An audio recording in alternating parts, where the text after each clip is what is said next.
I found this comment really interesting. So this person that's wrote, all interiors of the pyramids were stolen by the whites to their secret museums, which is interesting because really there's actually a handful of pyramids that was untouched. All the other pyramids and tombs, etc., were already broken into. The vast majority were already broken into by the local people there.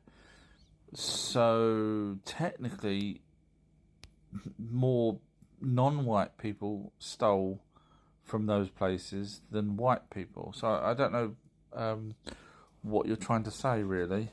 While I do agree whites may have took them out of the country, as opposed to the people, the tomb robbers that had already robbed it, they may have kept the items in the country but still sold them. So I think everyone's as bad as each other. Would you not agree?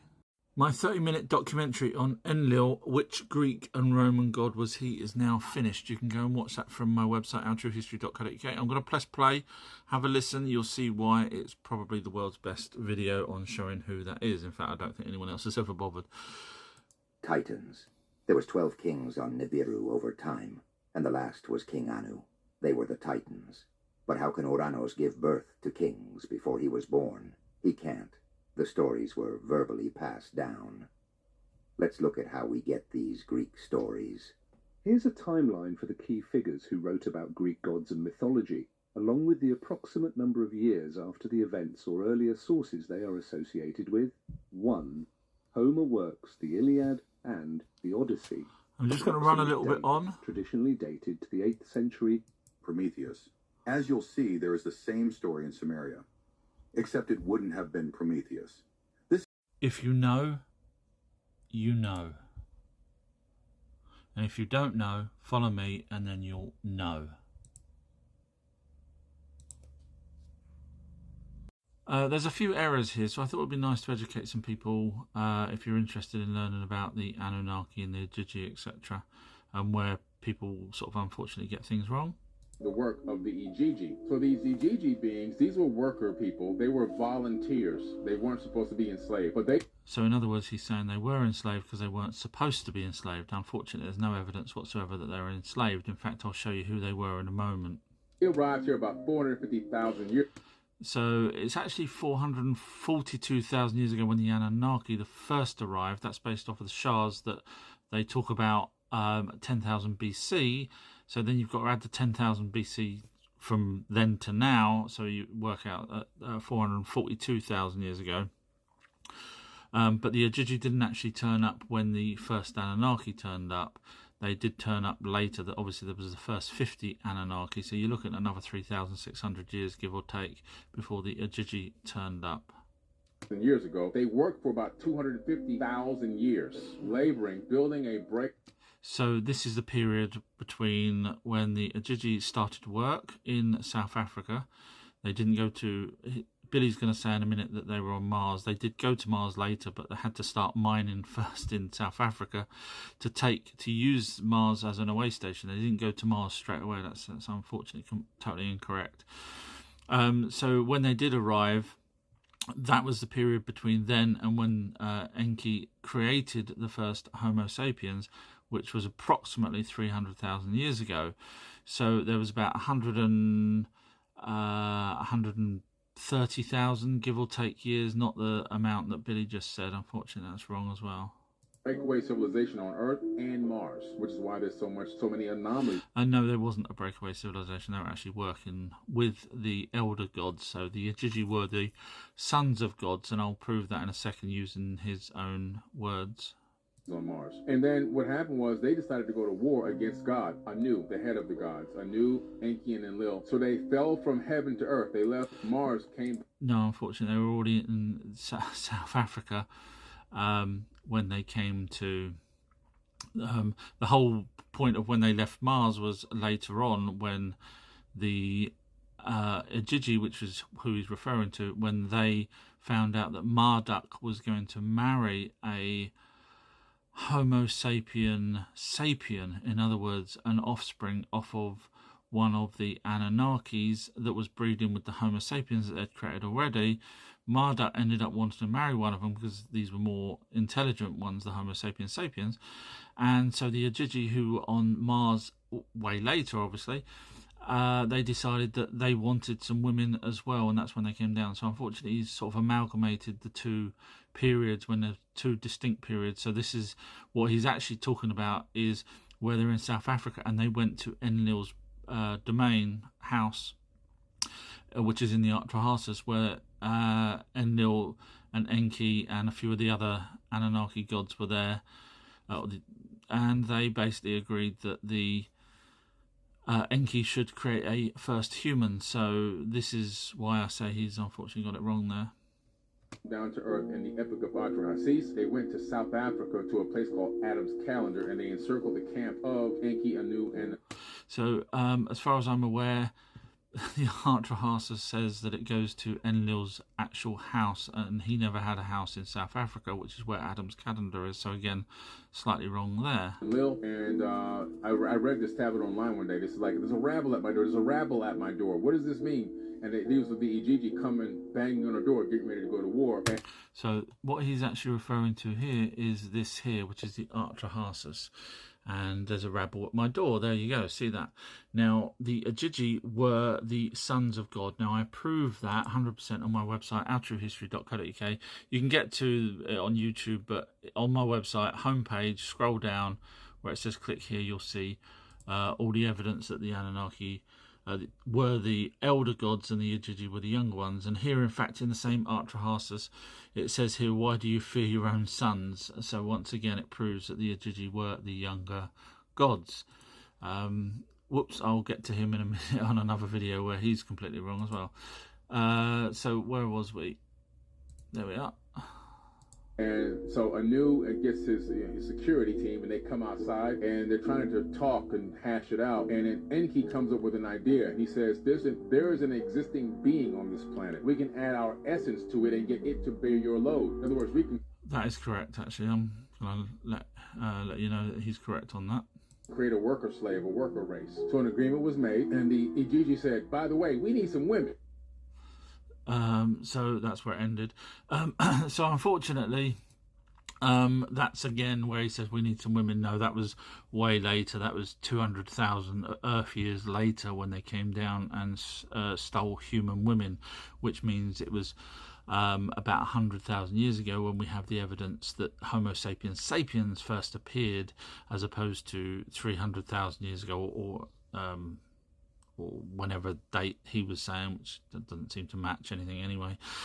So yeah, so if you're interested in, and I know it sounds like I'm being rude to Billy, I'm not, I'm just want the true evidence out there. It's actually all there, and it says it here, so you can see. And I've already done a video, as I say, showing that the Anunnaki were, the Ajiji were the sons of God, with evidence. So Billy could do the same sort of research if he wanted to. And just to show that I'm not being biased to any particular person, this person here, Michael Heiser, I'm going to be doing a video in a second showing where he's completely and utterly wrong, which I've already done. In fact, on that same video here, Michael Heiser is shown on that video where he's made so many errors. Basically, he's a religious person, and as you see there, he's a biblical scholar, and of course when you research what university you went to, if you know my research, I always look back at where people come from to know why they're being paid, or possibly paid, to debunk certain people like Zecharia Sitchin, which he tries to debunk Zecharia Sitchin, which I'll show you in the next video. And unfortunately he fails because one of us, I'm not going to name names, either him or me, has done the actual proper homework and not trying to push a false narrative such as the biblical stories, which actually were based off of the original stories that Billy's talking about. So yeah, nothing personal, don't hate me. You guys would do the same to me if I made errors, but touch wood, no one's done that yet. It's because I haven't made any errors. So thank you, enjoy. Who wants a good mystery? Let's work out why this gentleman hates Zecharia Sitchin so much. I'll show you at the end. So this gentleman's called Michael S. Heiser, apparently a doctor, and he is actually a biblical scholar. So in other words, he does not want Anunnaki or aliens to be real, because he is on the side of an invisible man that sits down 20 times in the Bible. Obviously, God sits down 20 times on the lapis lazuli throne. Funny enough, so does Enlil, who was in fact, he was the highest. Anyway, let's go and have a listen to this and have a bit of a giggle. I often get sent pictures of what are purported to be, and what to our eye looks like, some sort of serpentine feminine figure, some sort of figurine or idol or something from Mesopotamia, with some note about, here's an Anunnaki. The Anunnaki are the reptilian race that control. He's correct there. People do believe that that statue was the Anunnaki. Unfortunately, there's only 4 of them that I've ever found, and we actually have tens of thousands of actual figurines and carvings, etc., of the Anunnaki that do not look anything like. They just look like us. We're in their image, by the way. So, yes, I agree. Silly people out there have looked at those and thought they were the Anunnaki, all 4 of the carvings, when we've got tens of thousands actually showing what they really, really look like. But let's carry on, because there's a bit more to this mystery. Controls the planet, yada, yada, yada. Well, these figures are actually very well known. They are from, in many cases, a site called Ubaid, or the Jemdet Nasser period in Mesopotamian art. He's on about the Ubaid period, if you know it as that name as well. Archaeology. The problem for the ancient astronaut theorist is that all of these figurines are prehistoric.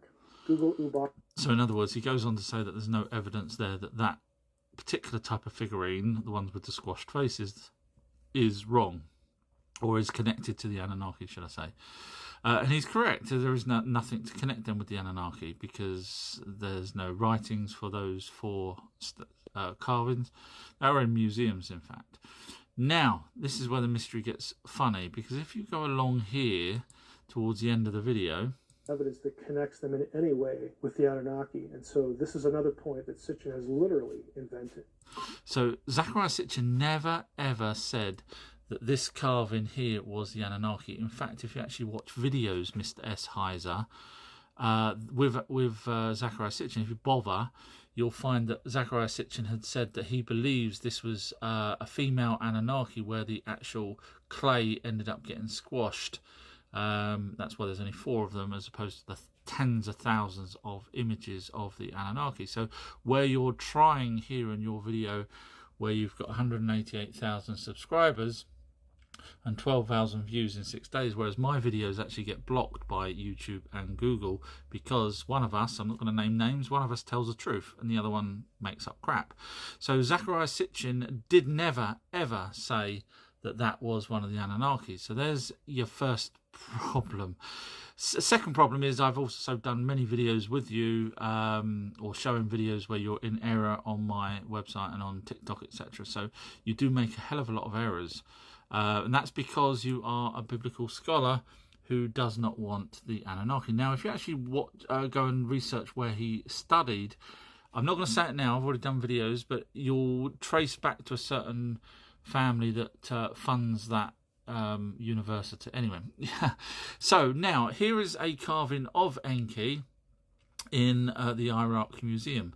Here is a cylinder seal of Enki in the British Museum, and he's the god of water, which is represented there.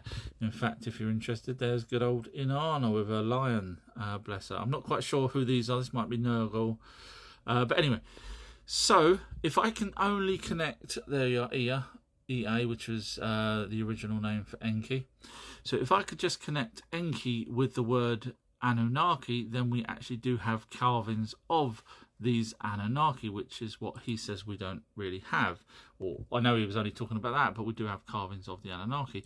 Well, funny enough, here in the Art Trahasis, which is in the British Museum, it talks about the Igigi, which were the sons of God that went after Enlil because they were working too hard and they wanted help. And so here it says Enlil sends for King Anu to be brought down to you, have Enki fetched into our presence, and he sent for Anu to be brought down. Enki was fetched to his presence. Anu, king of the sky, was present.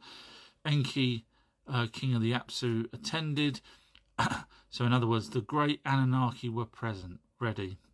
And that was what they were. In fact, there's another version of this where Nimna was there already, but and there's a few others there. Look, there's a few other people that Anunnaki that were already there. So in other words, the great Anunnaki, meaning the first three at least, which was King Anu, Enki, and Enlil, were present. Therefore, we have the name Anunnaki in ancient texts. They were the great ones because they were the main leaders, and we have many thousands of carvings. Literally, you just type in Enki carving, and you got thousands of them. So now we know who they look like and what they look like, and no, they're not reptilian, as Heiser said. However, the Anunnaki were like us. Sorry if I sound distracted, but yeah, so there you go. So once again, either follow someone like him who TikTok, YouTube allows to have his videos up where he's completely wrong, or follow someone like me who just shows evidence. Sorry, don't hate me. It's nothing personal. Another religious person that I offered to show the evidence that the Anunnaki gods were the gods in the Bible. This person obviously kept changing the subject and finally said he would watch the evidence. Now, ladies and gentlemen, and everyone else, you know what happens here when religious people get given my evidence to prove that the gods were the Anunnaki. He's gone away, not watched my video, and sent me a link to a video where it shows that Zecharia Sitchin was wrong. Unfortunately, Zecharia Sitchin wasn't wrong. In fact, the tablets were translated before he was even born. So if this person had watched my video where I show that nothing in my 3-hour documentary that proves the Anunnaki gods were the gods in the Bible, that's their race name gods, nothing in there uses Zecharia Sitchin. In fact, I actually say I don't use Zecharia Sitchin. So unfortunately, this person, once again, another one, falls by the wayside. Feel free to follow me, everybody. I don't lie.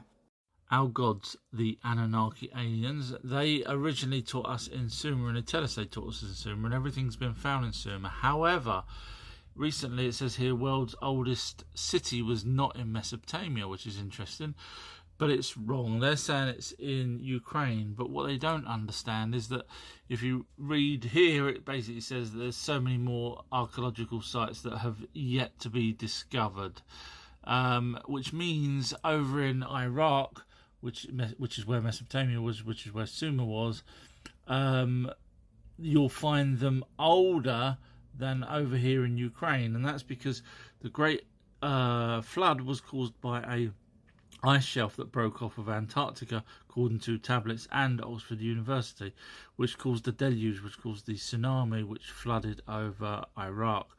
That's why you can't find older ones until they start digging. Breaking news. Mainstream say Earth may have had a ring system around it 466 million years ago. It goes on to say that it would have looked similar to Saturn. Now, we already knew all of this, so I don't know why it's breaking news. Because if you read the translations of the tablets in the British Museum and the Columbia University, it tells us that there was a planet called Tiamat that got smashed into and it broke up. Part became the asteroid belt and part became Earth. Tiamat was a water planet. Earth was a water planet, and that's why it had the asteroids around it, because obviously Tiamat broke up and Earth got pushed, or part of Tiamat, which now is Earth, got pushed. That's why it had asteroids around it. In fact, mainstream agree, yes, Earth was a water world right at the beginning. In fact, also mainstream agree there was a planet, they call it Thea, we call it Nibiru, that smashed into another planet which created Earth. So can we say that every religion is justified? No, we cannot. But where does the Anunnaki fit in? We have the evidence the Anunnaki were the gods in the Bible.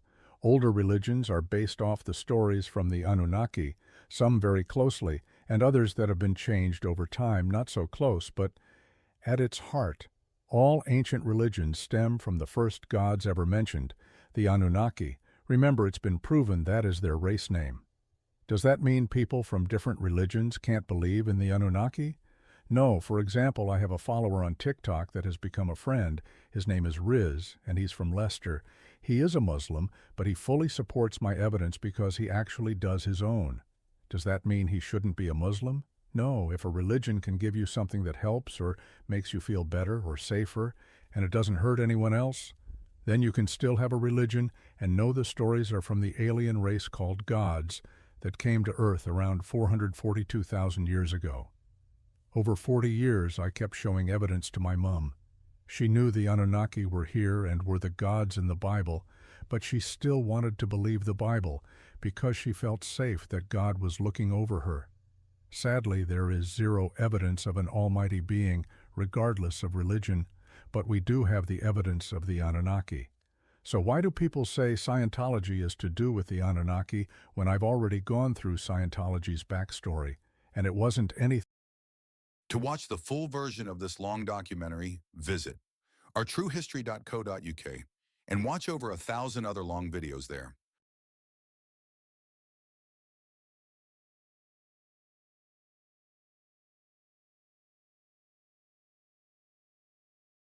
Yo, do you remember me from our last engagement? We are aware of you, yes. Sorry guys, I struggle with this.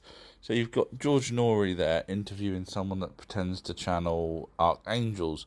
Now, I've proven with evidence, and everyone agrees, that the archangels were messengers. That's actually what it says. That's actually what an angel is. It's a messenger. So I've proven that the Anunnaki were the gods. I've proved that the messengers were just either Anunnaki or demigods going backwards and forwards between the main Anunnaki and humans. So you've got George Norrie wasting his time on people that, let's be honest, are pretending.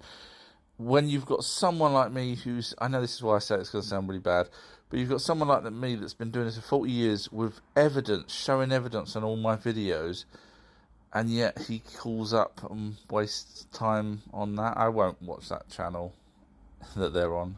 One author, God is the author, but a lot of people transcribe. Okay. Sadly, this guy's wrong. In the British Museum, we have a tablet where Enki, which was one of the Anunnaki gods, that's their race name gods. Enki was our father, by the way, who are in space. Heaven is space, proven. So Enki tells Noah to build the ark. So there's the first author. Now, this guy said that there was only one author, and that was God, and then there was many transcribers. Unfortunately, we also have in the British Museum a tablet called Enlil, which was authored by Marduk as opposed to Enki. So now we've got two, which means he's wrong when he said there was only one God. I could go through thousands and thousands of these with different authors, etc. But yeah, so unfortunately, and also if you're interested, I have proven that the Anunnaki were the gods in the Bible. Just go to my website, ourtruehistory.co.uk, and that ends that debate. One of my followers has asked, what's my opinions on Dolores Cannon and Ashana Dean? I don't know how you pronounce that. So Dolores Cannon, when it comes to spirits and regression, amazing, absolutely amazing. Read her books. When it comes to aliens, just ignore her. And the reason why I say that is because I've already done videos showing where she's completely wrong. For example, she says that humans were here at the start of the Big Bang, which obviously isn't correct. The other person, Ashana, however you pronounce that name, I went through a 10-minute video. I only went through 3 minutes and found 3 minutes worth of errors, basically, which I then did a video showing where those 3 minutes worth of errors were. So, of course, if you start with people with errors, that, you know, in other words, making up crap, then you end up with no point in watching the rest of the video. So I'm afraid that's my opinion. Oh, I do love this. So this person a second ago was following one person. That was me. Now they're following two. 0 likes, 0 followers. So you can probably guess that they've came onto my video, and out of all the people in the world, they've decided to follow me.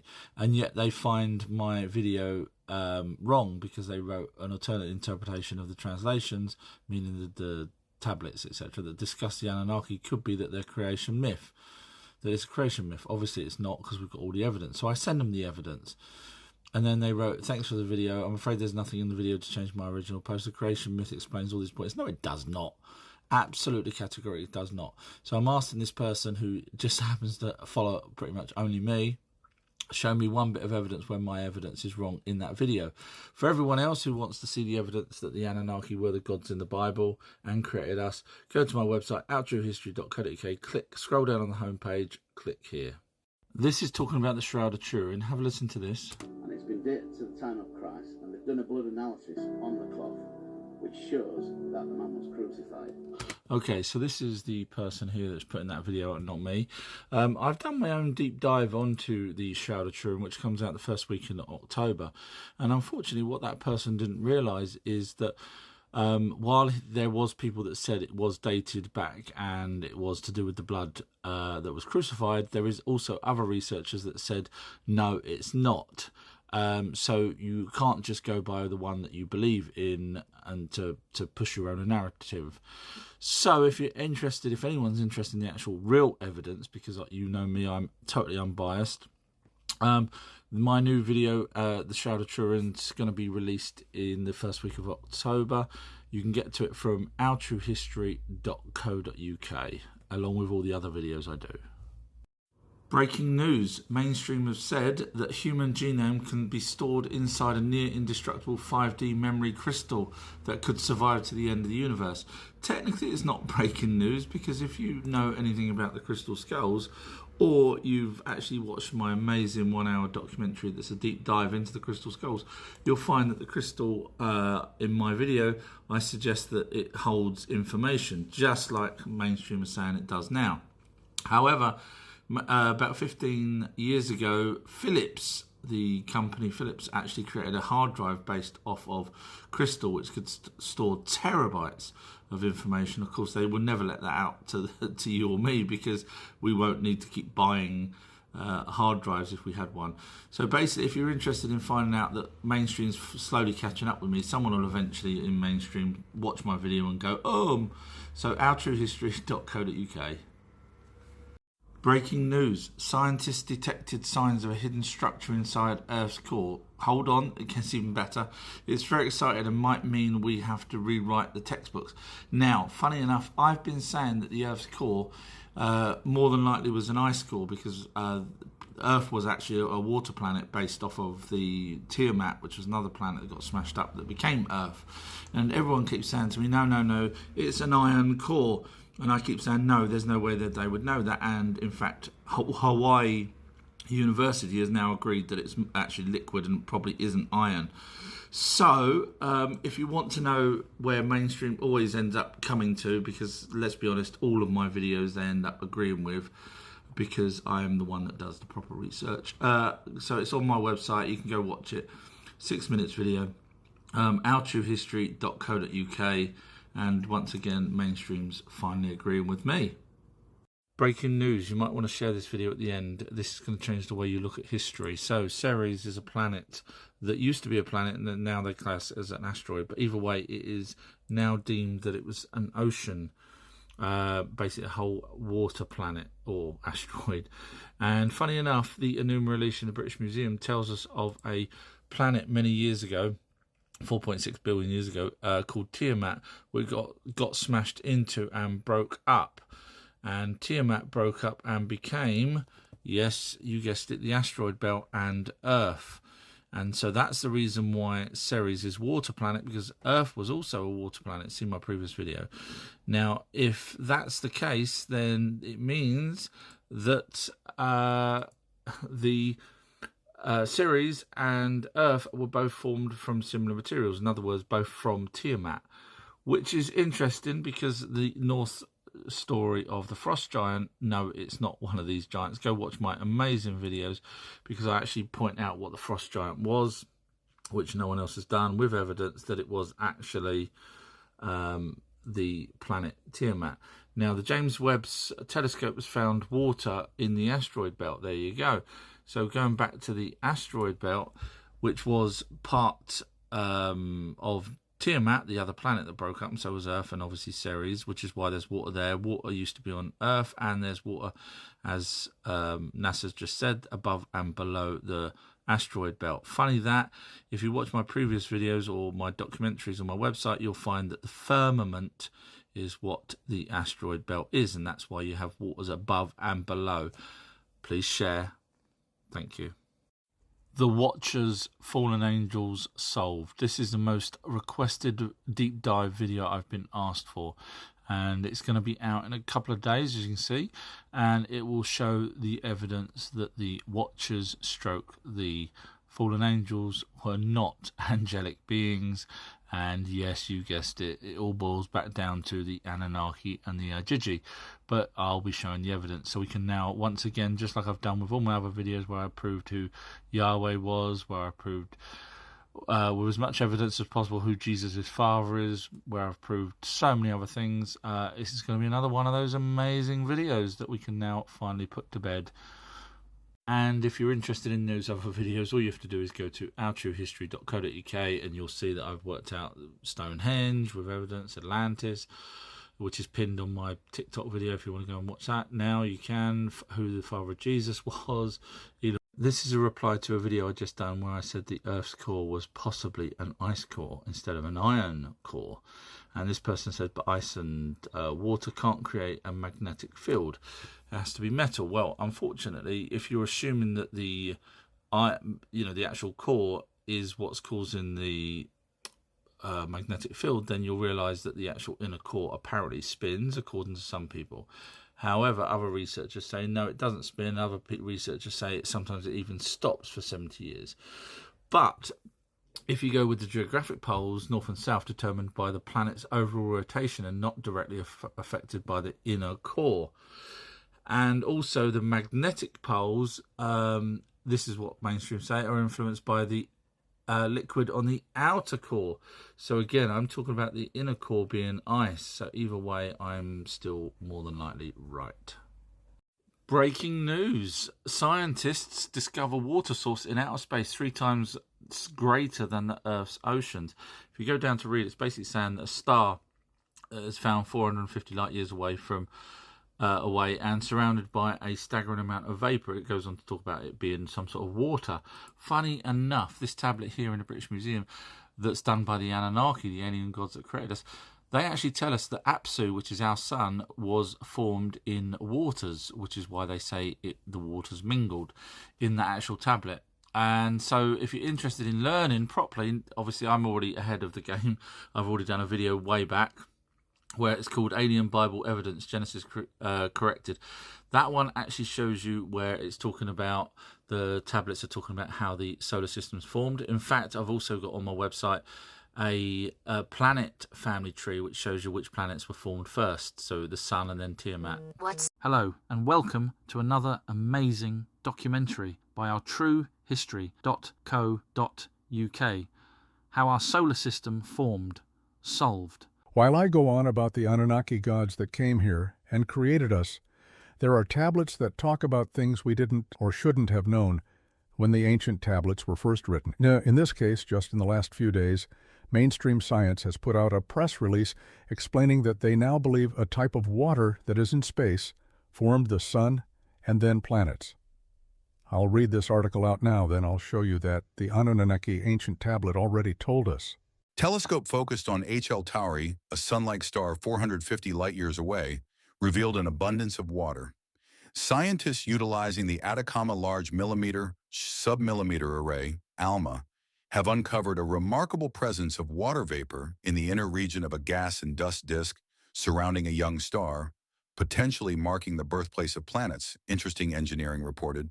The telescope focused on HL Tauri, a sun-like star located 450 light-years away, revealing an unexpected abundance of water, estimated to be at least 3 times the volume of Earth's oceans. Lead author Stefano Facchini from the University of Milan expressed astonishment at capturing an image of oceans of water vapor in the same region where a planet is likely forming. The findings provide unprecedented insights into the conditions conducive to planetary development. These discoveries challenge previous debates on Earth's water origin and propose a mechanism for delivering water to forming planets before potential asteroid collisions. This suggests a possible influence on planetary chemical composition, akin to Earth's development 4.5 billion years ago. The water-rich gaps detected around HL Tauri indicate an active accumulation of stellar material, providing crucial information on the early stages of planet-like bodies. This local water reservoir may enhance a planet's habitability potential as it evolves. While Earth-based telescopes face challenges in mapping water distribution due to atmospheric interference, ALMA, situated in Chile, overcame these limitations, showcasing its remarkable capabilities. This groundbreaking research parallels a similar discovery around the star PDS-70, demonstrating the importance of water vapor in understanding planetary system development. The findings, published in Nature Astronomy, represent a significant leap in our understanding of planet formation and potential habitability factors. Now, let's read the translations of the Enuma Elish tablet that is in the British Museum. The first tablet. When in the height heaven was not named, and the earth beneath did not yet bear a name, and the primeval Apsu, who begat them, and Chaos, Tiamut, the mother of them both. Their waters were mingled together, and no field was formed, no marsh was to be seen. When of the gods none had been called into being, and none bore a name, and no destinies were ordained. It's believed that the Apsu was the sun, our sun in our solar system. There was water in space. This is what NASA says about water in space. Enormous amounts of water, in gaseous form, exist in the vast stellar nurseries of our galaxy. The Hubble Space Telescope peered into the Helix Nebula and found water molecules. Hydrogen and oxygen, formed by different processes, combine to make water molecules in the ejected atmosphere of this dying star. This is the translations from the Moorhen collection. They are pretty much the same as the Enuma Elish translations, but in an easier format to understand.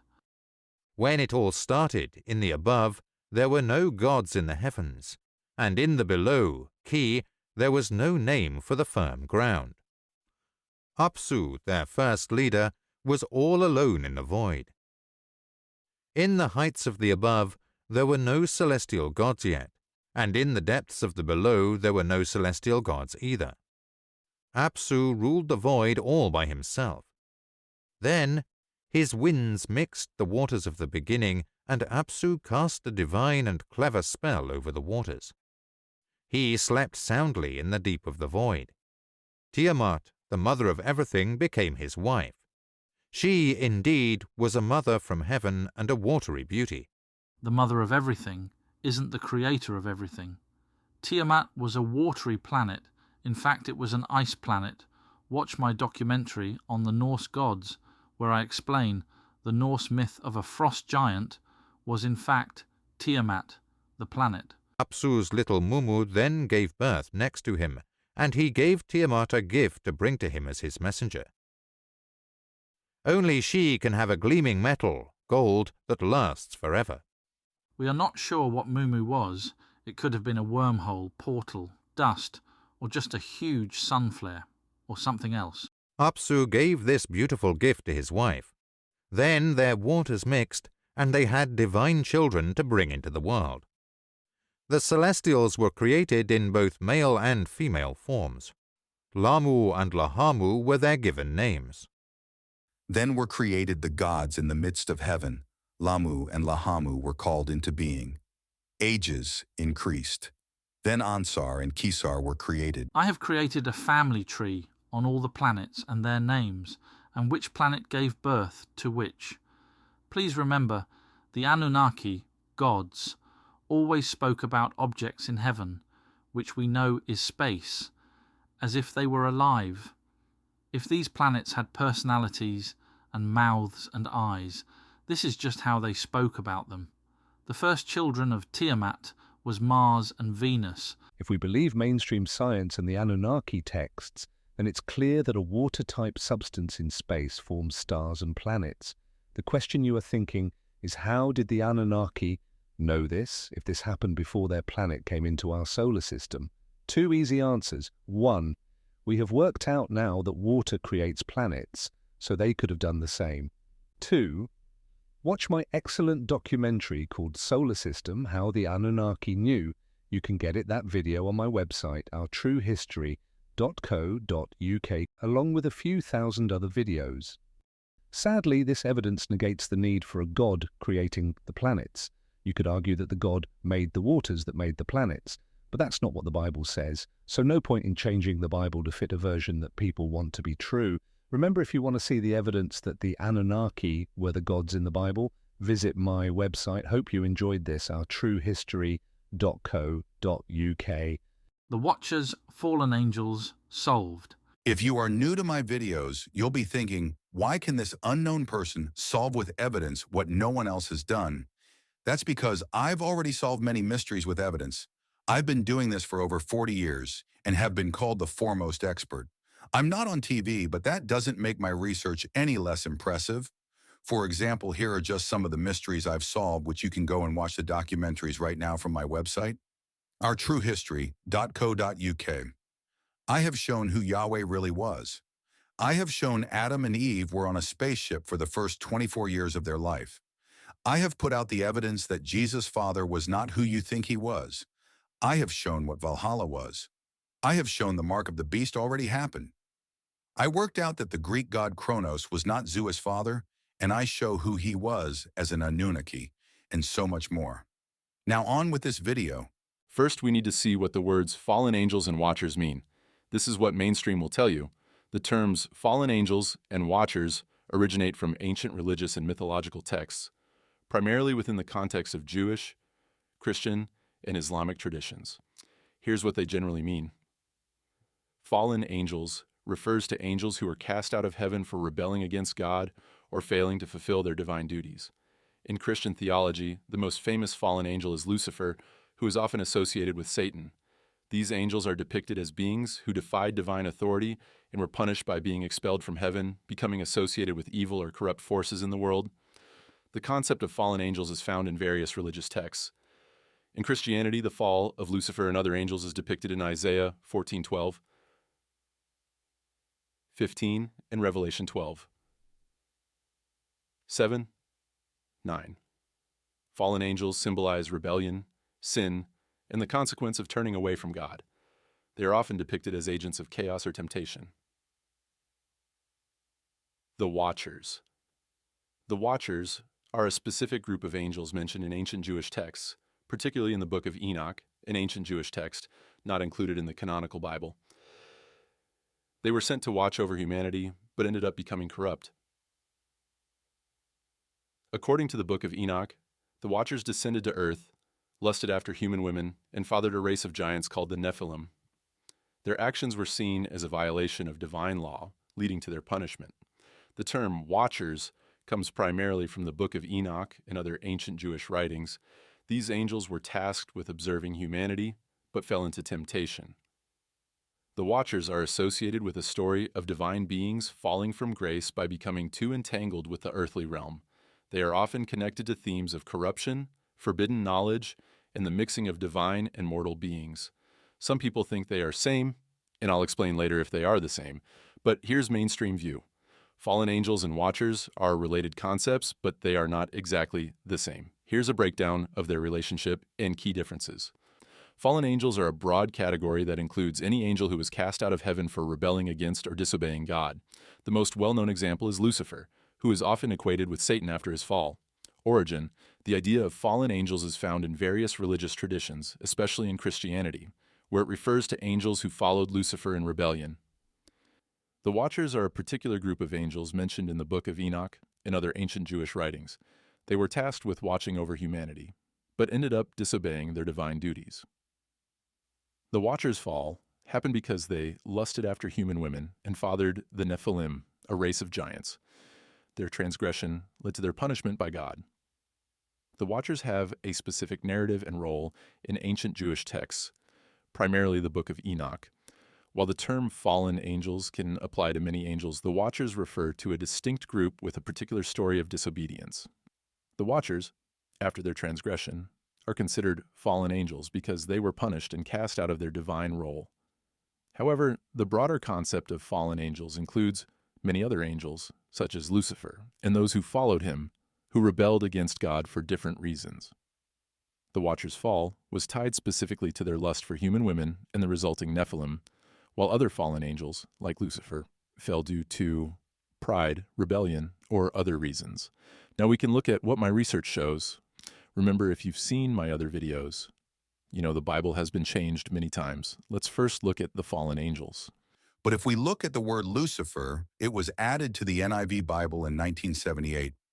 The reason is because the correct wording from Young's literal translation is, "How hast thou fallen from the heavens, O shining one, son of the dawn? Thou hast been cut down to earth, O weakener of nations." As you can see, it doesn't say Lucifer. Shining one, son of the dawn, is a literal rendering of the Hebrew term Helel ben Shachar. In many English translations, this has been rendered as Lucifer, a name derived from the Latin word for light bringer or morning star. However, YLT avoids using the Latin term and sticks to a more direct translation of the Hebrew words. The Hebrew Bible was written before Latin became a widely spoken language, which means to use the word Lucifer from Latin would be wrong because it's a name made up way later. If you watch my documentaries on Satan and Lucifer, you'll see the original names were adversary, meaning the people that wrote the Bible didn't name them. It's like me saying there's a criminal, and they way later you making up a name for him. Remember the words son of dawn was in the Young's literal Bible? While son of the dawn is unique to Isaiah 14:12, the imagery of the morning star or shining one can appear in a few other places in the Bible, though not in the exact form as found in Isaiah 14:12. Revelation 22:16, YLT, refers to Jesus as the bright morning star. I am the root and the offspring of David, the bright and morning star. 2 Peter 1:19, YLT, also uses the term morning star, until day may dawn and a morning star may arise in your hearts. Did you see that? Until day may dawn and a morning star may arise in your hearts. That's not even talking about a person. So we have go with adversary. Remember, this is what the fallen angels represent. Fallen angels symbolize rebellion, sin, and the consequence of turning away from God. They are often depicted as agents of chaos or temptation. The question is, are there any mentions of the word fallen angel in ancient texts? No, I can't find any, and that's because it was a term used way later after the actual events of the fallen angels. Just like we have the words Lucifer and Satan and Holy Trinity, these were all added later. What would be the connection, if any, to the Anunnaki and the fallen angels? Was there a group of Anunnaki that turned their back on the main god, Enlil?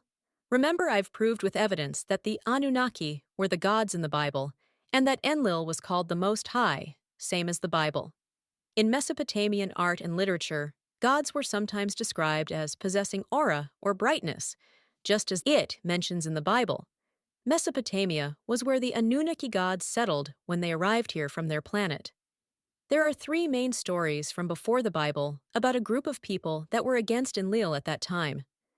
The first group, called the Igigi, these were the sons of the Anunnaki. Anunnaki were the older gods. Remember, their race name is gods. So the Igigi were the younger ones. To watch the rest of this documentary, where it clearly shows with evidence who the fallen angels were, visit ourtruehistory.co.uk. There you will find over 1,000 other long documentaries from a wide range of subjects: Bigfoot, crystal skulls, modern aliens, and so much more. Thanks for watching. Shroud of Turin. The Shroud of Turin is a linen cloth displaying a faint image of a man, front and back, seemingly depicting signs of physical trauma consistent with crucifixion. Measuring approximately 4.4 meters, 14 feet 5 inches in length, and 1.1 meters, 3 feet, in width, 7 inches. In width, the image is superficial, existing only on the topmost fibers of the cloth. The depicted man has folded hands in front of his pelvis, and the wounds on the body align with crucifixion, including thorn-like marks on the head, wounds on the wrists and feet, and a side wound. Intriguingly, the image on the shroud is a photographic negative, discovered only in the late 19th century when photographs were taken. Bloodstains appearing brownish are present around the head, wrists, and feet, resembling wounds from a crucifixion. While some interpretations suggest a resemblance to traditional depictions of Jesus Christ, the authenticity of the shroud remains a contentious subject. In 1988, radiocarbon dating placed the shroud's origin between 1260 and 1390 CE, supporting the argument that it could be a medieval creation. In 2019, Italian scientist Liberato De Caro and his team from the Institute of Crystallography in Bari, Italy, conducted a study using wide-angle X-ray scattering to reevaluate the age of the Shroud of Turin. The findings, published in 2022, but only recently gaining wider media coverage, suggest that the shroud could be around 2,000 years old, aligning with the time when Jesus is believed to have lived. The researchers propose that the shroud's cellulose fibers have aged slowly since the 14th century due to the cooler temperatures in the environments where it was kept, implying that most of the aging occurred before the 1300s. According to their analysis, the natural aging of the linen fibers, as determined by X-ray techniques, suggests that the shroud is significantly older than previously thought based on the 1988 radiocarbon dating, which placed it in the medieval period. However, the study's conclusions rest on the assumption that the shroud was stored in the stable conditions, specifically at an average temperature of around 22 degrees Celsius, 71.6 degrees Fahrenheit, and 55% relative humidity for about 1,300 years prior to its historical appearance. Past controversies have surrounded De Caro's work, including a 2018 study that was retracted by the journal PLOS1 due to concerns about research quality and potential bias. The previous study, which argued that the shroud contained evidence of trauma consistent with crucifixion, faced criticism for inadequate controls and questionable sample provenance. Notably, the authors did not disclose that the samples were provided by an organization that promotes the belief that the shroud is authentic, raising concerns about impartiality. To delve into the authenticity, several questions arise. Are there other objects with a similar appearance? If it's a forgery, what might be the purpose of creating such a cloth? If authentic, how did the image appear on the shroud? Does the blood on the shroud belong to Jesus? The phenomenon of pareidolia is brought into focus. Pareidolia is a psychological tendency to perceive familiar patterns, such as faces, in unrelated stimuli.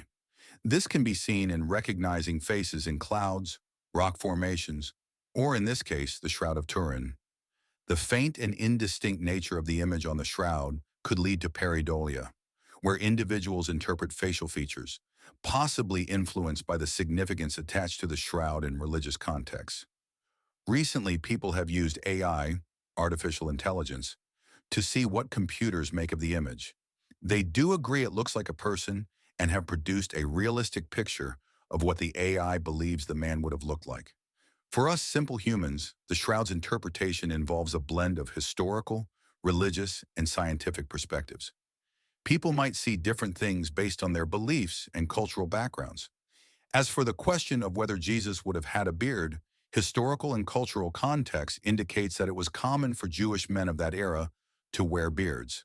The appearance of Jesus, including whether he had a beard, is not explicitly described in the Bible.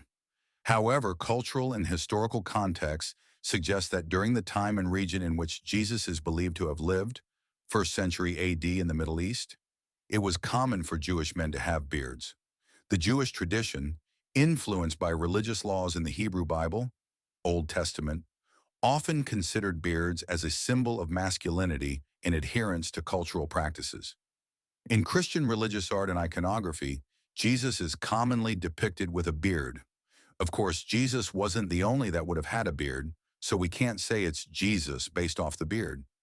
There have been reports of individuals discovering what they believe to be the image of Jesus or the Virgin Mary in patterns on burnt toast, tree bark, potato chips, and water stains on walls or ceilings. AI has also shown this images to be a real person, when clearly in these cases it's not. It shows AI is trained on the types of images we see. Seeing the shape of a face, the computer will try to produce a human face from the image on the burnt toast. These sightings often gain attention and may be considered religious relics by some. However, these instances are generally attributed to pareidolia. Notably, the Sudarium of Oviedo is a cloth believed by some to have covered the head of Jesus after his crucifixion. Like the Shroud of Turin, the Sudarium has been studied for forensic and historical evidence and is kept in the Cathedral of San Salvador in Oviedo, Spain. While pareidolia may explain various sightings, the Shroud of Turin stands out due to the presence of bloodstains. To determine if the blood belongs to Jesus, a direct comparison would be needed with official Jesus's blood, which is not available. Without the authenticated blood for testing, the blood found on the shroud remains unverifiable as belonging to Jesus. It's akin to discovering blood from Bigfoot and submitting it for testing. While we have extensive databases of most animal species' blood and DNA for comparison, inconclusive results might suggest an unknown or unidentified species. Instances of blood found in the woods, especially near unidentifiable fur, have led to such tests occasionally yielding puzzling outcomes. Interestingly, within the DNA and blood samples of Bigfoot, traces of human DNA are found. This human DNA is generic in nature. Humans, in the broader context of DNA similarities, share a substantial portion of their genetic makeup with various organisms, underscoring common ancestry and evolutionary connections. Here are examples of organisms or entities exhibiting DNA similarities with humans. Humans share a close evolutionary relationship with great apes, including chimpanzees, bonobos, gorillas, and orangutans. The DNA similarity between humans and chimpanzees is estimated to be around 98 to 99%.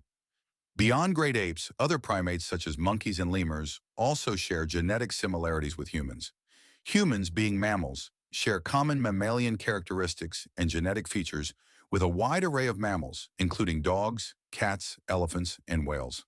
As vertebrates, humans share certain genetic traits with other vertebrates, encompassing fish, birds, reptiles, and amphibians. Despite substantial differences, fruit flies have been extensively studied in genetics. Certain fundamental genetic processes are conserved across species. Commonly studied in genetics, the roundworm Celegans shares some basic genetic mechanisms with humans. Used in genetic research, yeast, a single-celled organism, exhibits conserved genetic pathways with humans. With generic human DNA being in many things, can we trust the blood on the shroud? Ron Wyatt, an amateur archaeologist known for his controversial claims, reported that he found blood samples on what he believed to be the Ark of the Covenant. According to Wyatt, these samples... To watch the rest of this documentary, visit ourtruehistory.co.uk. There you will find over 1,000 other long documentaries from a wide range of subjects: Bigfoot, crystal skulls, modern aliens, and so much more. Thanks for watching. Ladies and gentlemen, we're going to get evidence here from this person that doesn't follow me that Tiamat was destroyed by reptilians. Now, he was posting on a video where I showed that our solar system was created by water. That's now backed up by mainstream as well as the ancient tablets. So, to this person that doesn't follow me, you did carry on with a couple of other video posts saying, that what you're saying is the truth.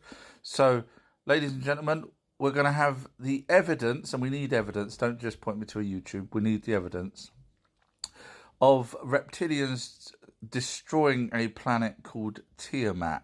Now, in the ancient tablets, it talks about Nibiru smashing into Tiamat, creating the asteroid belt and Earth. But this person has obviously got other evidence. So, when you realise you haven't got it, just follow me. It's a lot easier than making up a load of rubbish. But we'll wait. We'll wait. This is a fair question. Phoenix has asked how we can read Sumerian language and actually pronounce it. Now, the reading obviously is done by many other different languages that have said the same thing, so they can work out. It's like a sort of Rosetta Stone. But it's the point about what it sounds like, because the Sumerian is a dead language. Now, there are people such as Irvin Finkel, who's the head creator of British Museum, that can read it. And when he reads it, it sounds sort of almost like Arabic, the way he talks. But the thing is, what if it wasn't like that? What if it was actually more like, we've got different dialects here and different accents here in on Earth. So why couldn't it have been, more squeaky, for example? And we're assuming it's deep, but maybe it's not. Any linguistics out there? I am just editing the video on who Enki was as a Greek and Roman god with evidence. Now, here's a bit that you're going to find fascinating when it talks about the Lachmu heroes in Sumerian, and Lachmu meant Mars. So I'm just going to play a couple of bits for you. Heroes were fetched for him. The warrior, Enlil, addressed them. So I'm just going to run it on. Horse. There was a horse called the Kungas, and it was only ever in Mesopotamia. Funny, that's where the Anunnaki were. Now, this is what mainstream say about the ancient horse called Kungas, in an article where they talk about finding these rare horses. So, cut a long story short, it looks like the Anunnaki brought down these slope-back horses from Mars, and you'll see far more evidence that goes along on my video that's going to be out tomorrow. Thanks. If you know, you know. This is Sumerian, not Greek. This was before the Greeks had Pegasuses, and this is a centaur, also from Sumerian, before Greeks had it. If you want to learn more about all of this, this latest video that's out, by the time you're watching this, probably already out, called Enki, which Greek and Roman god was he, covers obviously Poseidon and Enki and Neptune creating animals, in fact, and creating horses as well, if you know their stories. So feel free to watch that. You can get to it from my website, which is ourtruehistory.co.uk. And here's one about Enlil, which was Greek and Roman god, and that's the Enki one there that will show you why the Anunnaki had Pegasuses way before way before the Greeks had it, and centaurs and cyclopses and so much more. Enjoy. Did you know Enki and Poseidon, who were one of the same, actually both created horses? Have a listen to this. This will blow your mind. It's from my latest video called Enki, which Greek and Roman god was he? But have a listen to this. Now, here's a funny coincidence. The planet Mars was called Lamu, and the Anunnaki used that as an away station. See my other videos. Look at this ancient text. Here in the Atrahasis tablet it says, Ea kept guard over the bolt that bars the sea, together with his Lamu heroes. Above, Adad made his rain scarce, blocked below, and did not raise floodwater from the springs. And then this passage, Enlil made his voice heard and spoke to the vizier Nusku, have the 50 Lamu heroes fetched for me. Have them brought in to my presence. The 50 Lamu heroes were fetched for him. The warrior, Enlil, addressed them. We, the great Anuna, all of us, agreed together on a plan. Anu and Adad were to guard above. I suggested in a video I made a while back that the heroes are horses from Mars, but not like the horses we have now. The ones way back had sloped backs, and I said I believed they were changed by the Anunnaki to have an almost domesticated horse. There was a horse called the Kungas, and it was only ever in Mesopotamia. Funny, that's where the Anunnaki were. Now, this is what mainstream say about the ancient horse called Kungas, in an article where they talk about finding these rare horses numbering around 50. The equid bones unearthed at El Mara were hybrids. Probably definitely the mythical Kungas, according to genetic study, making them the earliest known hybrids developed by humans. The researchers behind the discovery, which was published January 14th, I'm just going to run it on a little bit, you get the idea. Also determined which species have been extremely difficult for ancient breeders due to their quick, undomesticated nature. This would explain why these Kungas were so expensive and prestigious, Giegel says. They were prized as war animals too. Ancient records show the successor states of the Sumerians. The Kunga bones for the latest study came from a princely burial complex. So, I won't bore you, but if you're fascinated by the Anunnaki and which Greek and Roman god was Enki, and the creatures that Enki genetically created, and obviously there's more evidence in this video, I haven't even touched on it here on this video. But yeah, so if you're interested, all you have to do is go to my website, ourtruehistory.co.uk, and type in Enki at the top and the search bar, and you'll find this particular, there's loads of Enki videos, but look for the one which is called Which Greek and Roman God Was He? Enjoy. I'm just putting the finishing touches on the Ark of the Covenant video, and I thought I'd show you guys something quite fun that's in the video. So here it is on the timeline. So I'm just going to press play, have a listen, and you'll realise why this video is probably going to be the world's best video on the Ark of the Covenant. The scroll of the Torah, written by Moses, may have been placed near or inside the Ark. Some rabbinic traditions speculate that the shattered pieces of the first set of tablets, which Moses broke, were also stored in the Ark alongside. So it goes on to talk about what's possibly in the Ark based on all this stuff. Now have a listen to this. They don't sound like technology, but to be fair, what a load of rubbish. None of that old tat was worth walking around with a heavy box. Or was it? Clearly there was something else inside because of the stories that people who were in possession of it would win the battle. The Philistines. So you can get the idea. Video's coming very, very soon, guys. Amazing. I've just uploaded a video where I did a live chat with ChatGDP. Yes, I know it's spelt wrong. That was using AI, not me. And it's about Bigfoot. So it's the paid for ChatGDP as well, where it talks properly. So if you're interested, this is now on my higher tiered Patreon page, which is only a couple of pounds, and you still get over 200 videos as well, documentaries on things. But if you want to see or listen to a video where I'm debating with ChatGDP and basically making sure that it's not being dishonest and, talking about Bigfoot, in fact, and the Dyatlov Pass incident and stuff like that. It's quite interesting. So it's me, my knowledge against ChatGDP's knowledge. So that's now out, just released on my Patreon page, if you're interested. I know. I've done this so many times when people say to me the Anunnaki were dark-skinned. The Anunnaki that created us Homo sapiens and then bred with those Homo sapiens to give us Homo sapiens sapien, which ended up being white. So the original Homo sapiens were dark-skinned over in Africa. So anyway, as I normally do to these people that keep telling me that they've got evidence that the Anunnaki were dark-skinned, because you must have evidence to be able to say they were not white, so you must have evidence to show that they were a different colour. As I normally do with people, I ask for the evidence. You will never get back to me. No one ever does. So don't feel bad. It's not me picking on you. It's just because people say this and then they just disappear when I ask for the evidence, because there is none. The closest we have is the offspring off of the Anunnaki, which were white, such as Noah. And so that gives us the impression they were white.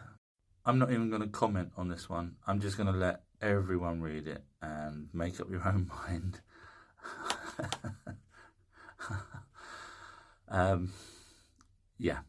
Just read it, guys. Read it.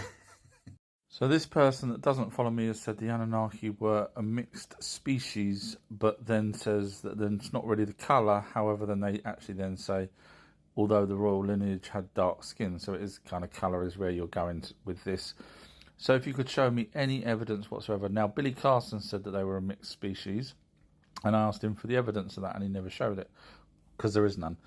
But I'm asking you, because obviously you don't follow me, and this is, you've come onto my channel and said something, and I go by evidence, not just by guessing.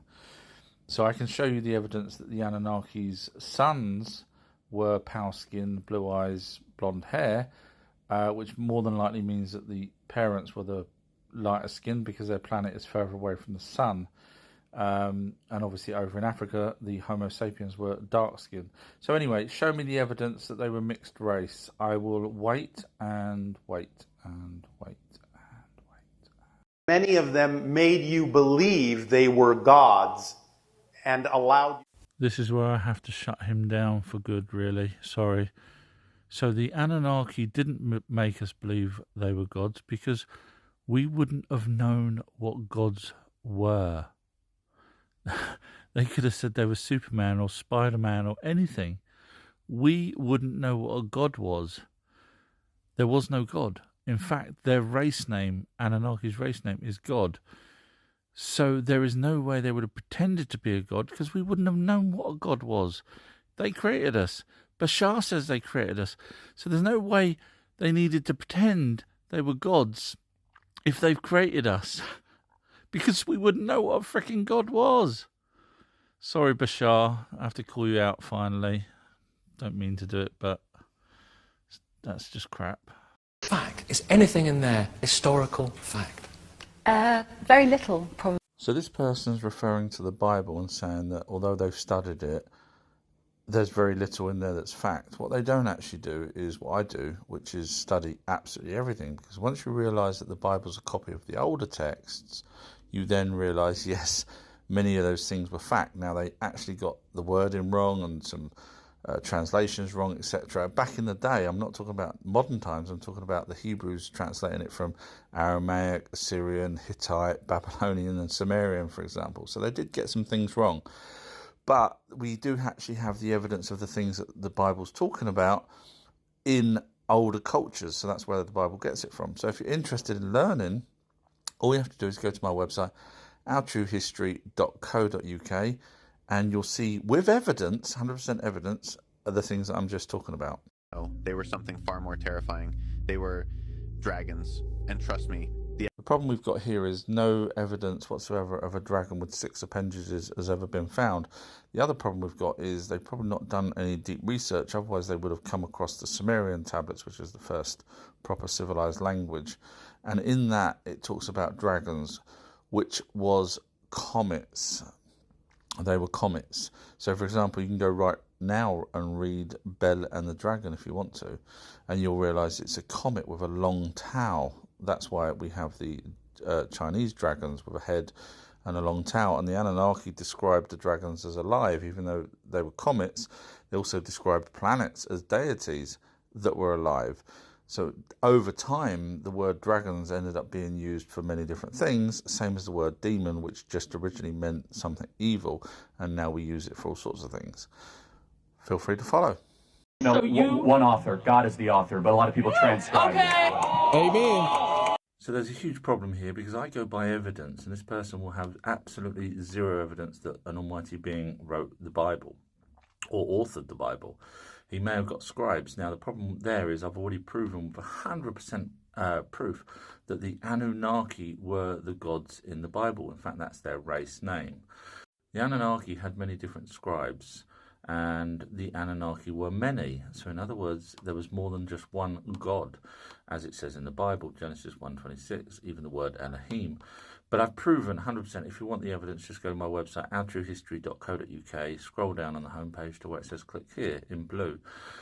So we need to go by facts. There is no fact that this person has and will ever have that one single deity authored the Bible, but we do have many authors, as proven by myself.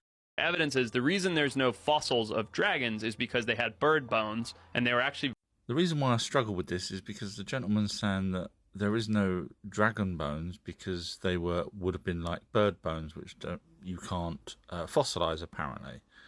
That's like me saying there's no Superman because I haven't seen him. You can't just say there were dragons, and the reason why we don't know about the dragons is because they were something else that won't show us any evidence that they were dragons.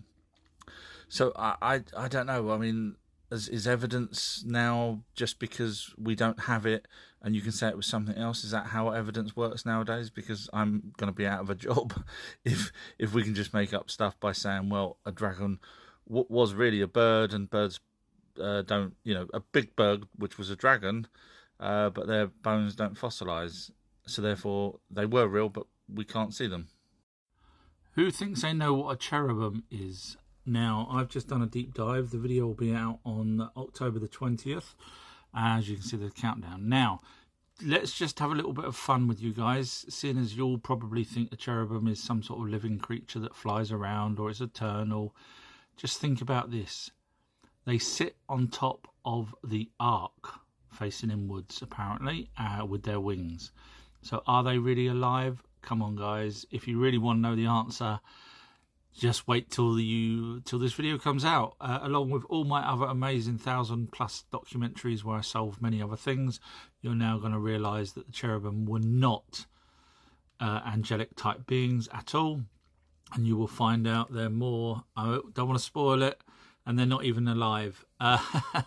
So yeah, just wait, or go to my website, ourtruehistory.co.uk, and watch the other videos that's out. This person thinks that this is a giant's head. Of course, if you walk 2 foot any other way, it won't look like it. Show me the video of it, please. Thinks was originally a lion entirely, and that it... So here on my channel, I go by evidence. So he would need to show me the 100% evidence that it was always a lion. For example, tablets translated by George and Ryan Moorhen that were in the Columbia University say that Ningazida had his head, and now Ningazida was the son, one of the sons of Enki, one of the Anunnaki, our gods. And in those translations of the tablets, it says Ningazida said that he's going to put his head on there. And the reason why it was a lion was during the constellation of the lion. They're the ones that gave us constellations. So because we've got the lion, we can now date it. That's the reason why they actually done it.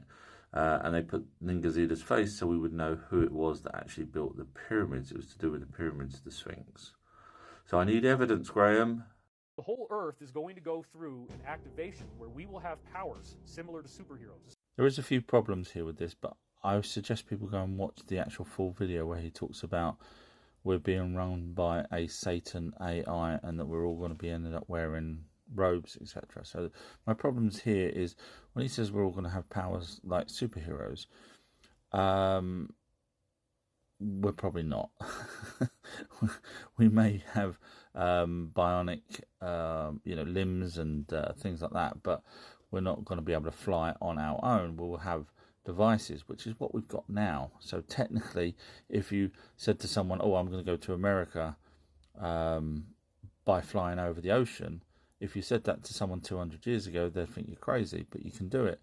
So in other words, with technology, you can do a lot of things. Does that make you ability of a superhuman or superhero? No, it doesn't. All modern religion is based on the Egyptian religion of worshipping the sun. Someone has, bless, Jerry doesn't follow me. So I did see a TikTok video the other day where someone had said that, and I felt like doing a video to say how wrong they are, but because I was busy, I didn't have the chance to do that. So no, not all modern religion is not based on the Egyptian religion of worshipping the sun, I'm afraid.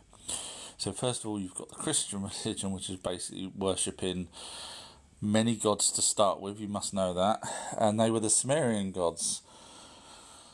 And the Sumerian gods were also the Egyptian gods as well, but then obviously further down the line from way back from the multiple gods, you then have Marduk, who was the god in the Bible because he got rid of polytheism and changed it to monotheism, which, Gary, I don't want to sound rude or anything, but no, the religions didn't worship.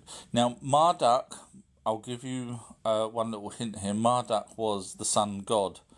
So when you say, and Marduk was also Ra. So when you say that all religions are based off of worshipping the Egyptian sun, technically they're actually worshipping Marduk, the sun god. And Marduk was also known in Babylon and Sumerian times, as well as Jesus times, as well as Egypt times, as well as wait for it, drum roll, Greek and Roman times. So you can't say that the religions, because there were religions. Thank you, Snuggles.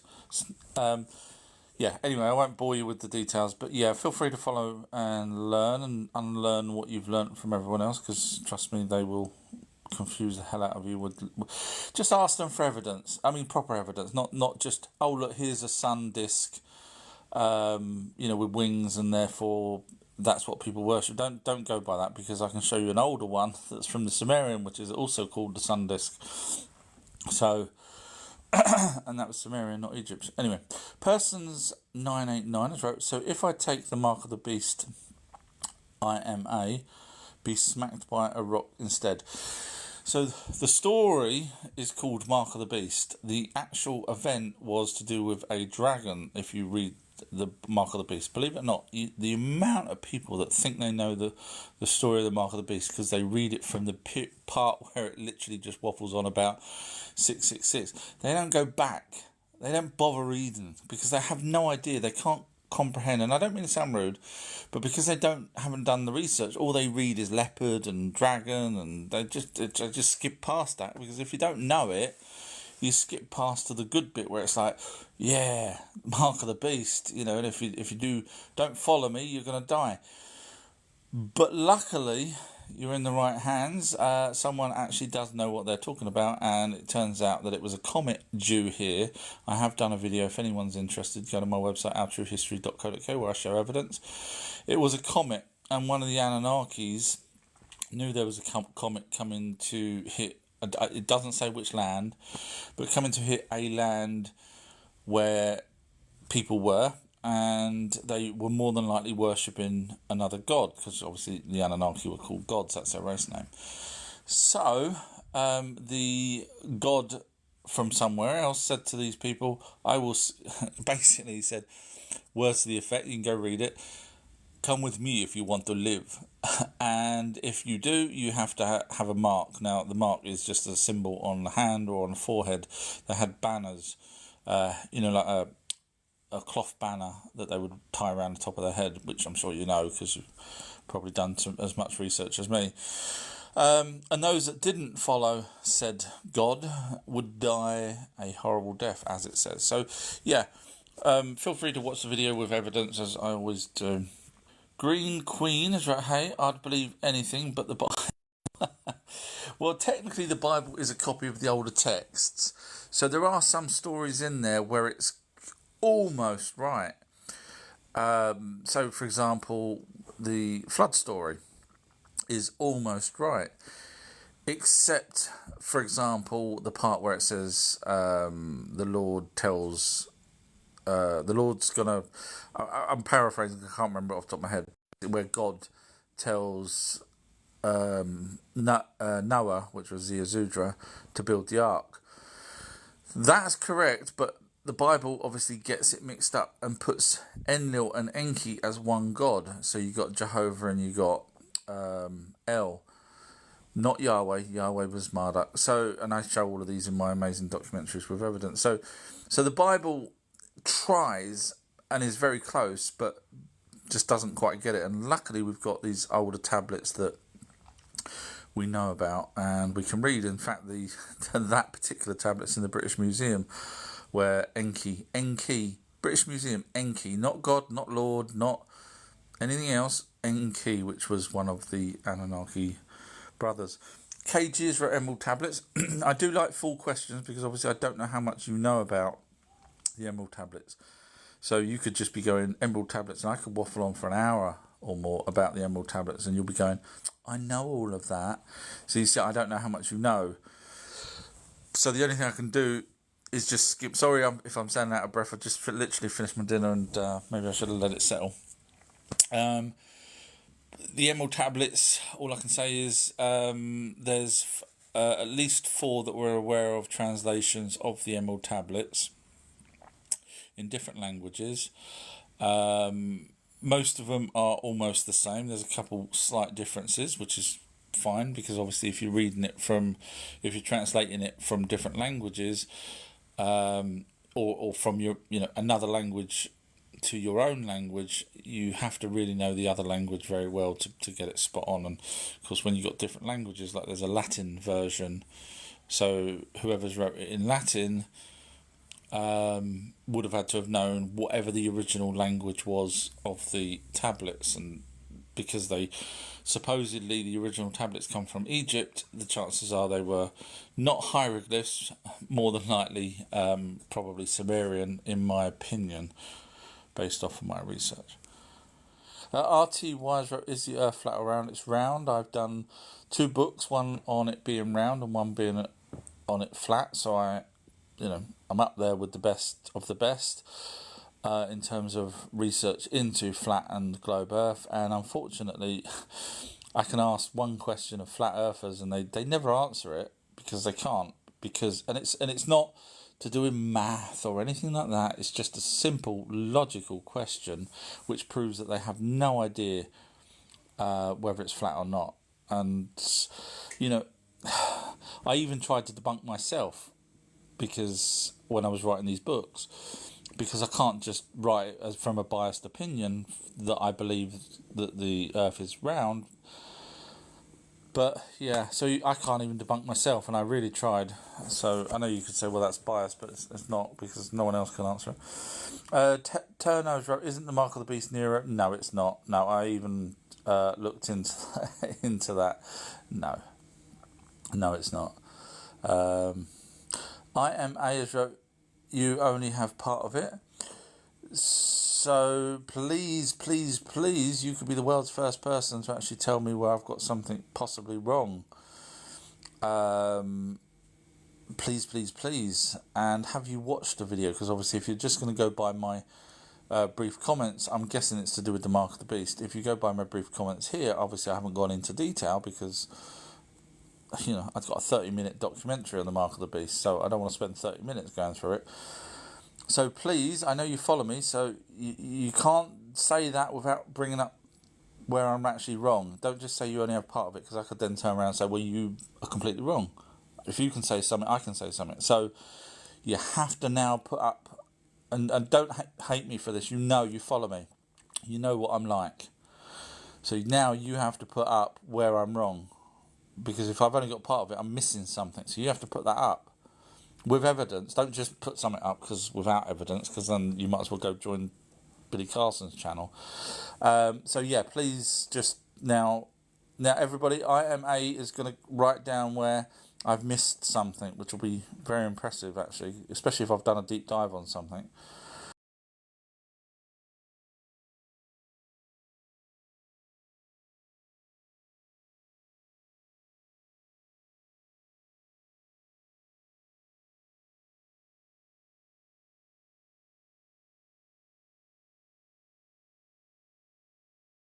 Laugh out loud. If you know, you know. Keep watching.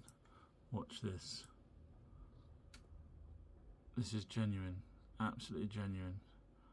Certain place has a rock that actually levitates. Keep watching. No strings, no nothing. Somehow it's either magnetic or has some sort of anti-gravity properties, and it just levitates. So have a laugh at that when mainstream think that's what happened. Feel free to follow and learn more.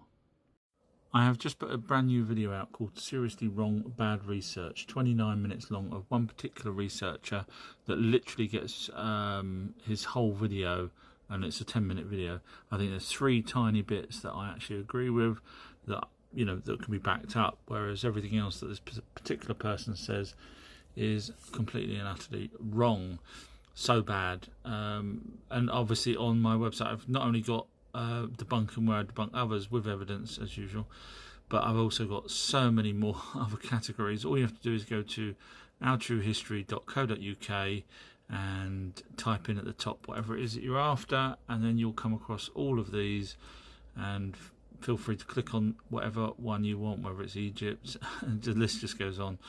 But that's a brand new video, literally just been released today, so feel free to click on that and see how bad other researchers are. Thanks, bye. Lucifer, who was added in 1978 to the Bible. Yes, the New International Bible. Before that, he was called Adversary. So could you just name one thing, just one, that Lucifer has lied on? Bearing in mind, if you actually read the passage properly, you'll find he had a disagreement with one of the gods, Anunnaki, and ended up pushing up the daisies. If you get the meaning of that, you'll understand when you read the Bible, if you read it properly. Obviously you haven't. So yeah, just one. We're just waiting for one. Just one. That's all we asked for. One lie that Lucifer has said, and you have to prove it. You can't just make up stuff. So you have to give evidence that Lucifer had done a lie, and that he is A, still alive, and B, knows that it was a lie. Yeah, it's not going to happen, sorry. Ancient aliens were here, and this is a video called Seriously Wrong on Almost Everything, where I unfortunately came across another researcher that does the same sort of ancient aliens research as myself, and unfortunately his whole 10-minute video virtually is almost wrong on every account. So I did this video just to help people understand where we are with the ancient aliens and how easy it is for people just to believe other people with no evidence. So I just thought I'd play a little bit now in case you're interested to see what would be on that video. It's very frustrating because obviously we know he hasn't got it. Millions of people were on this planet long before Adam even arrived, and then Adam. So that's actually correct because the Homo sapiens were first before Enki bred with those Homo sapiens to create the Homo sapiens sapiens, which the first one would have been Adam and then Eve as his direct children. Was born. The first genetically modified, what they call to perfection.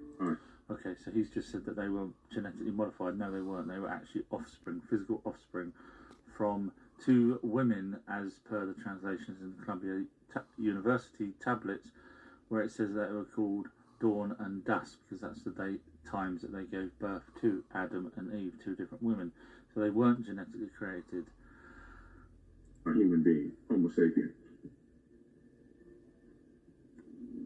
Let's talk a little bit about this pantheon that came to Earth. There's a couple of really interesting gods, lowercase g, that came here. The first one is Anu. Now, he wasn't... Okay, so he says lowercase. Now, their actual race name is gods. There is no other god. No one's ever pointed to another god.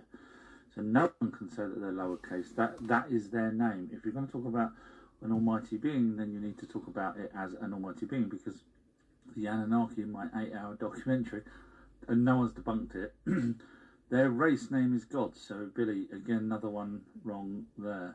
The first one here, but he was considered to be the fatherhead or the Lord God. He was over the main gods that came to this planet. His name was Anu, A-N-U. Hence the name that humans gave them, the Anunnaki. They Anu, so they gave still credit to Anu. That's completely wrong. Absolutely completely wrong. Just because his name's Anu, Billy's assumed that it refers to Anunnaki, those from heaven came to earth, which is what it translates in. That's why it's also called, sometimes they're called the Anuna gods. So yeah, no, that's not quite right, because obviously the translations wouldn't be those from, which is what Anu would be as a name. So no, again, wrong. As the fatherhead of the god figure, he mostly rules from space or from the sky or from heaven. That's correct. As the ancient texts say. And Anu had sons, okay? His sons were Enki and Enlil. He possibly had more, but we don't get to really find out about those because they would be on their home planet, Nibiru. These people, these three, are considered gods. They were deified by the peoples of Earth. They masqueraded as gods. Okay, absolutely, categorically stupid, because he's admitted already that they created us. So imagine you creating a new creature and saying, aha, you have no idea what a real god is, so I'm going to pretend I'm a real god. What's the point? The person you've just created has no idea so there's no point in masquerading as anything. And that's because that was their race name. So Billy, that is a stupid thing to say. It is just frustratingly stupid. Masquerading to the creatures that you just created that don't even know what a real god was in the first place. Stupid. Anyway, so the video carries on, as you can probably guess. So if you're interested in that, I'm not doing it to knock anyone down. I'm just doing it because, we need the evidence out there. And of course, when you've got people that unfortunately not quite grasping the evidence that we do have, I feel compelled that I have to, and it's not just Billy, it's other people as well where they're wrong. So I just want it out there, and that's all. Sorry. I have just got my hands on a preview copy of the very latest book from the author that's done 2 others already that cover many different subjects, from ancient aliens, crop circles. This one's got Area 51, memory wipe, all this kind of good stuff, all factual information, and poltergeists and crystal skulls, etc. So the actual book is not out until end of November, but I am just showing you now. I will let everyone know when the book's on pre-release, so enjoy. Pagan Gods. I'm just finishing a video that will be out this weekend, and it's called Pagan Gods Solved, and I'll show you why it's solved. It's just a little clip, very easy. From the first ever gods, let's look at what the Anunnaki gods represented. Anu, god of the sky and heavens, regarded as the... Yes, you guessed it, yet another video what I've solved. So all you have to do to watch all of my 1,000+ videos where I've solved who the Greek gods was, Norse gods, and so on and so on, all you have to do is visit ourtruehistory.co.uk and you'll see a long list of subjects covering crystal skulls, crop circles, and so much more. Ladies and gentlemen, step right up. We have a winner. Someone here has said that there was Tatarian Sumerians. Bearing in mind the Tatarian Empire was about 500 years ago in Mongolia. So I'd be very interested to see any evidence you've got whatsoever that Tatarians were around 3, 4, 5,000 BC. And now he's also mentioned, he or she, them, they, has mentioned multiple mud floods. Now, this is... I've done a deep dive on this and could not find any evidence whatsoever because there is none. I even asked for evidence. So to this person that's coming out with a load of rubbish, please show me any evidence you have. When you realise you don't have any, just stop, because we're already chatting in the background and I've already pointed you to something else and you've changed the subject to this. So that's what's going to happen now. You'll try and change the subject again.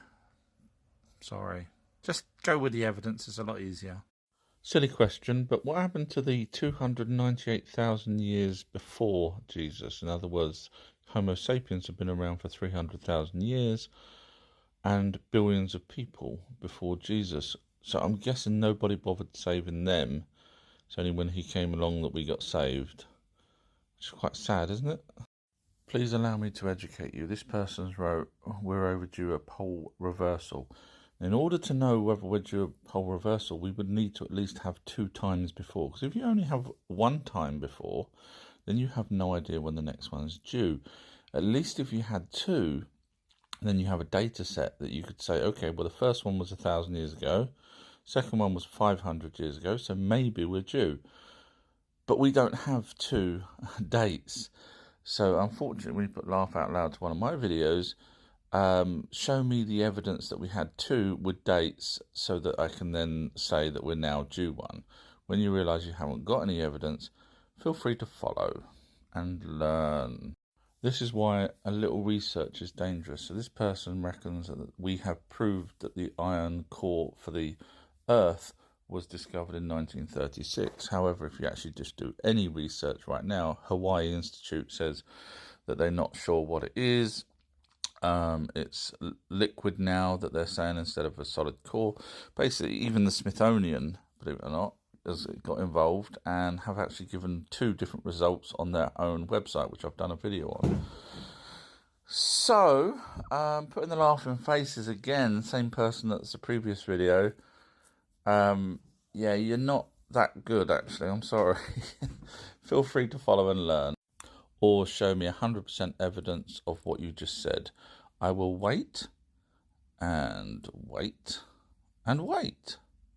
Oh, and then I'll wait some more. And then you won't be able to give it to me. So on a previous post, this person had said that the Earth's core was proven to be solid iron in the 1930s, and I asked for evidence, and of course they don't ever come back with evidence. So what they've done is they've told me to look it up, which I've already been doing, which is why I did the video in the first place, where he said I'm wrong. So if you look here, this is ABC News. Scientists discover, and there we go, a solid ball of iron and nickel. So you'd think you're right there.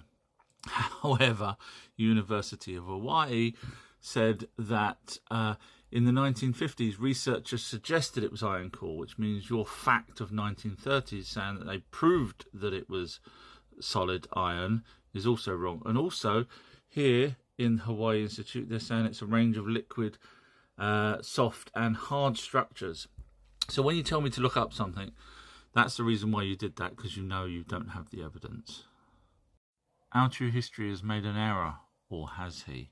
So yesterday I was doing a live chat about the Mayan gods. Someone asked me what's my thoughts on them, and I said, as per Zachariah Sitchin, I believe Zachariah Sitchin is correct when he said that Quetzalcoatl was in fact Ningazida, who went over to America with some Homo sapiens, or Homo sapiens sapiens, and those Homo sapiens bred with the indigenous hominids in America. And Sherry, one of my moderators, pointed out that America doesn't have any hominids, so therefore am I in error? Well, no, because I did actually say at the beginning, I believe. Now, obviously, I do that to people. I say to people, if you say that you believe, then you can't be debunked, simply because obviously it's just your belief. However, if I said it was a fact, which I didn't, then I would be in error, because obviously there is no hominids found in America. Or is there?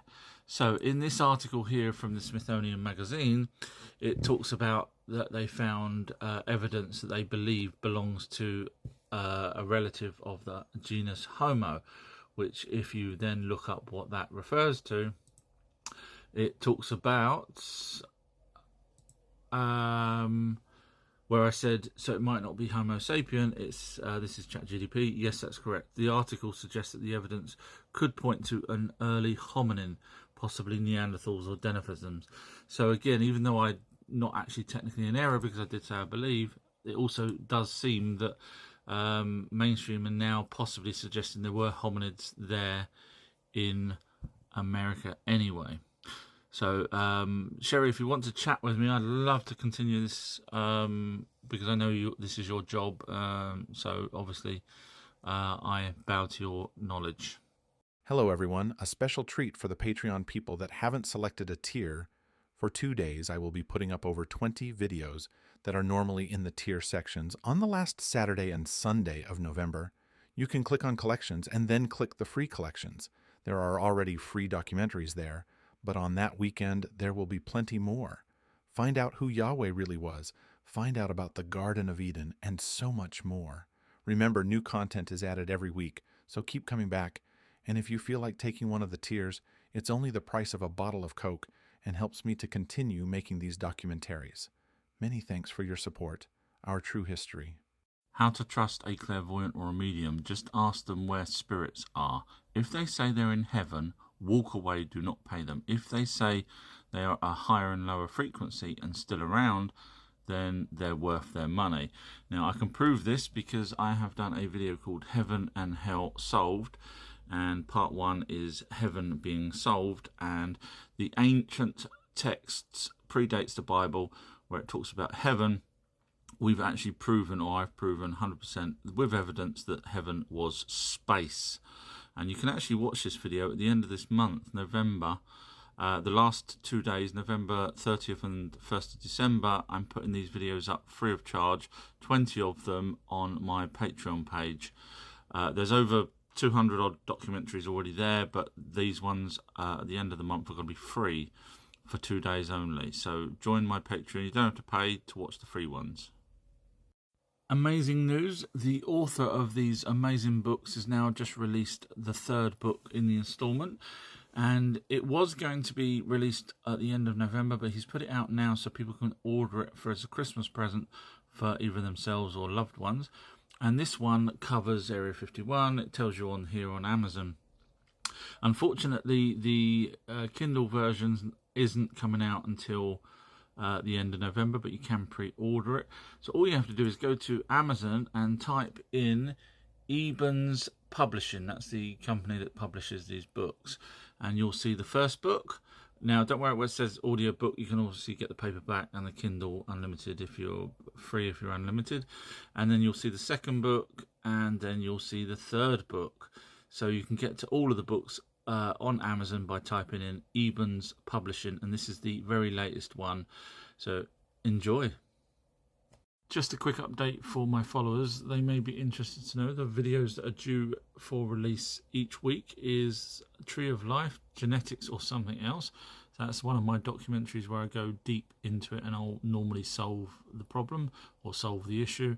The next one that comes out in 13 days is called Memory Wipe. It's real, and this is with evidence again that blue light does actually affect memory. And the next one after that is Inanna, which Greek and Roman goddess was she? And the one after that is Dragons Solved. That's a big one. I think there's going to be a lot of people waiting to watch that one because it's not what you think. It's more...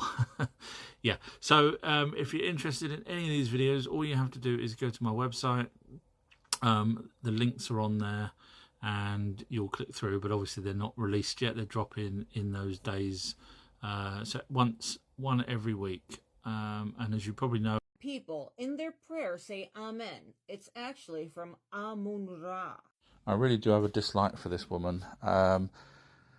Many reasons. Basically, she's not too far dissimilar from Billy Carson in terms of making up stuff. But this was actually something I had said. So she's now actually ended up being, probably heard it from someone else. But until I said it, no one was saying it. And I said it because obviously I'd done my homework and did a video called Who Jesus' Real Father Was, which went on YouTube, which then got copied. The actual text got copied from people called Anunnaki Origins and stuff, and they put it on their own videos. So now I end up with a woman that I don't like her, making up stuff, and now she's copying what I say as if it's her. Oh, God help. Area 51. There they get on a plane that's run by Janet Airline. Janet Airlines, colloquially referred to as Janet, as an informal designation for a covert fleet of passenger aircraft managed by the United States Department of Air Force. Its primary function is to operate as an employee shuttle transporting military personnel, etc. So this is just a passage from the absolute brand new book. It is out on Amazon. You can type in Eben's Publishing and you will find this book there. Slightly different cover on the new ones. This was a test version, and as you see, it is the ultimate Christmas present for anyone, and it's the third book in these series from Eben's Publishings, and each chapter's so many different things in each chapter. There's 15 chapters in each book covering a variety of different subjects. The Mark of the Beast has actually already happened, and in this amazing documentary that's 28 minutes long, you'll see it's already happened. Now, I'll show you why it's already happened. So all you have to do is, at the end of this month, November, for the last 2 days, Saturday and the December the 1st, you will have another 20 free videos on my Patreon page. So you don't have to sign up. Well, you sign up, but you don't have to pay or anything, even though there's over 200 other videos if you want to pay the couple of pounds. But if you just want to go for the free ones, I'm putting 20 new videos up. All you have to do is click collections, click free at the end of the month, or you can watch those ones now if you want to. But it's to do with, look, this is what the Mark of the Beast says, okay? And people read all of this part here. However, it's nothing to do with that. It is nothing to do with that. It's up here that people don't understand. They don't understand that it's about the dragon. And I've solved it. So, yeah, feel free to watch. Do you want to know who Yahweh really was with evidence? Yes, he was an Anunnaki. So for the last 2 days on my Patreon page in November, there will be over 20 free videos. There's plenty of videos. There's over 260. But I'm putting up the over 20 of them free of charge. So all you have to do is just sign up. You don't have to pay. You don't have to put a credit card in, even though it's only a couple of pounds anyway, even if you wanted to watch over 200 odd evidence-based documentaries. But I'm just showing you that this one here is one of the videos that will be up for those last 2 days. So all you have to do is just register on patreon.com/OurTrueHistory. And you'll have videos on Norse gods, on who Yahweh was, and so on. So here is just a quick glimpse of that video that you'll be able to see at the end of the month. Who would have been a main god that would be old and would have had wings? Enlil. Enlil was a major deity in the ancient Mesopotamian pantheon, particularly in Sumerian and Akkadian, Babylonian and Assyrian stories.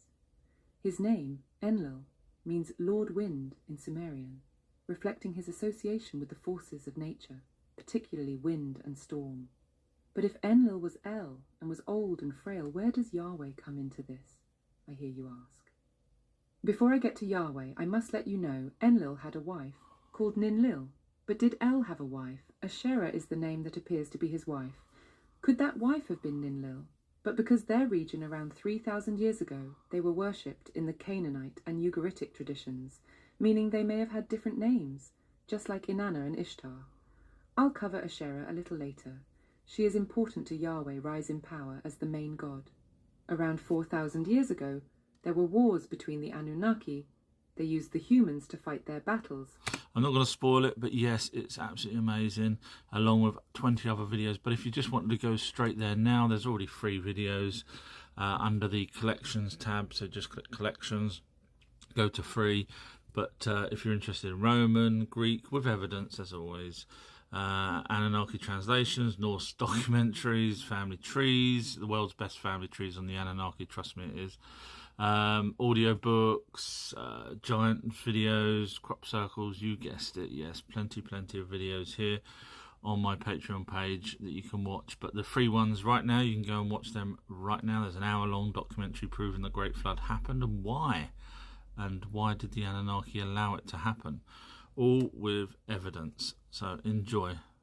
I'm just going to read out a passage from a brand new book that might interest some people. President Truman, through a classified executive order on November 4th, 1952, clandestinely established the highly secretive NSA, National Security Agency. The primary mission of this covert agency was to decipher alien communications and language, aiming to initiate a dialogue with extraterrestrial beings. So this book goes on to tell you about the code name, etc.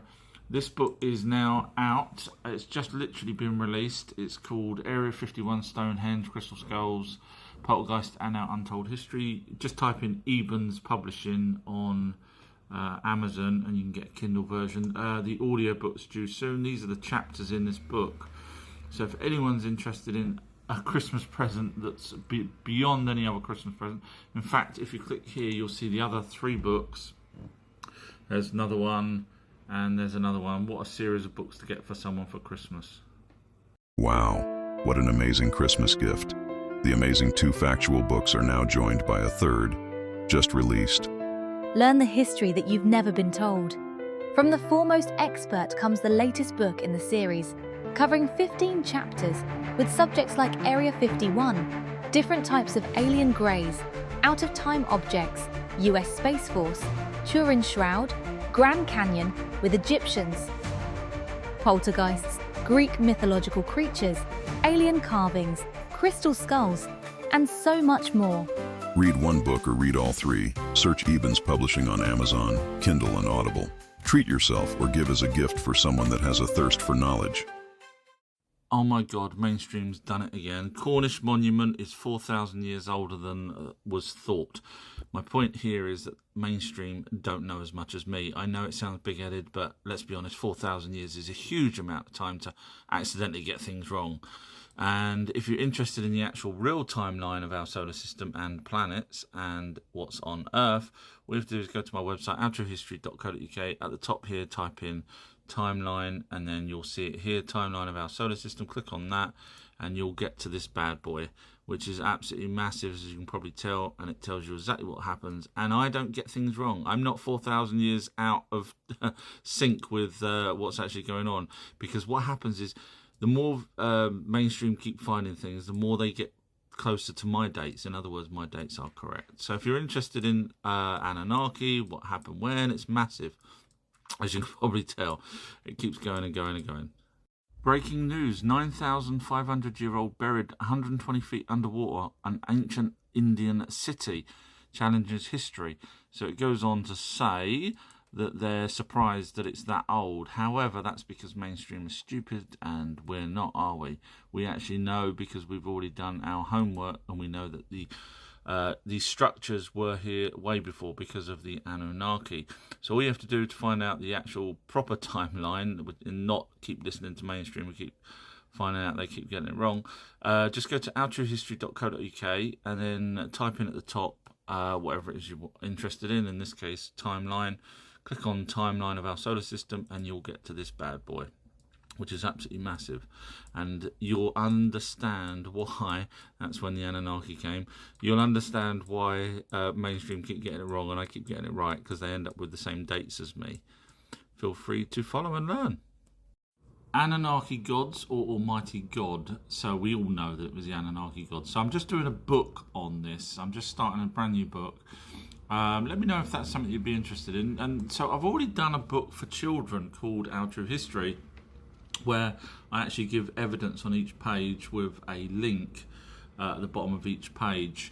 So that's on Amazon already, called Our True History. So I thought I'd do one on for sort of a grown-ups version, where we can now cut to the chase and stop pretending that it was an almighty being when we clearly 100% have all the evidence we need. So I thought I'd do a book, but let me know if that's something that you'd be interested in. The Tree of Life, the first mention would be the Anunnaki. I'm doing a deep dive. It will be out tomorrow. And have a listen to this. This will be stuff you've never heard before, obviously, because it's me. Fruit they will produce. The juice and elixir shall form. For drinking by the heroes it shall be good. Their ailments it will chase away. Happier their mood it shall make. That's when Nimna talks about bringing it down from Nibiru, their home planet. It's interesting because if you look at other images of the same plant, there's the winged disc again. Could that be showing us that the plant came from their planet? That is the symbol for Nibiru.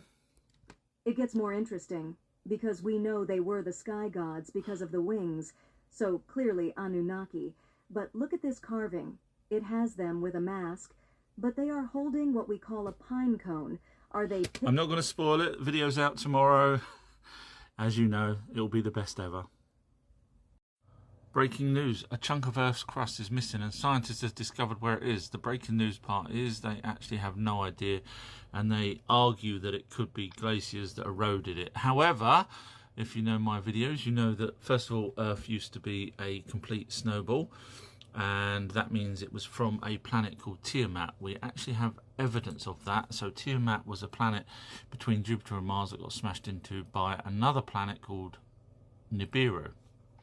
And these ancient tablets in the British Museum actually tell us exactly that.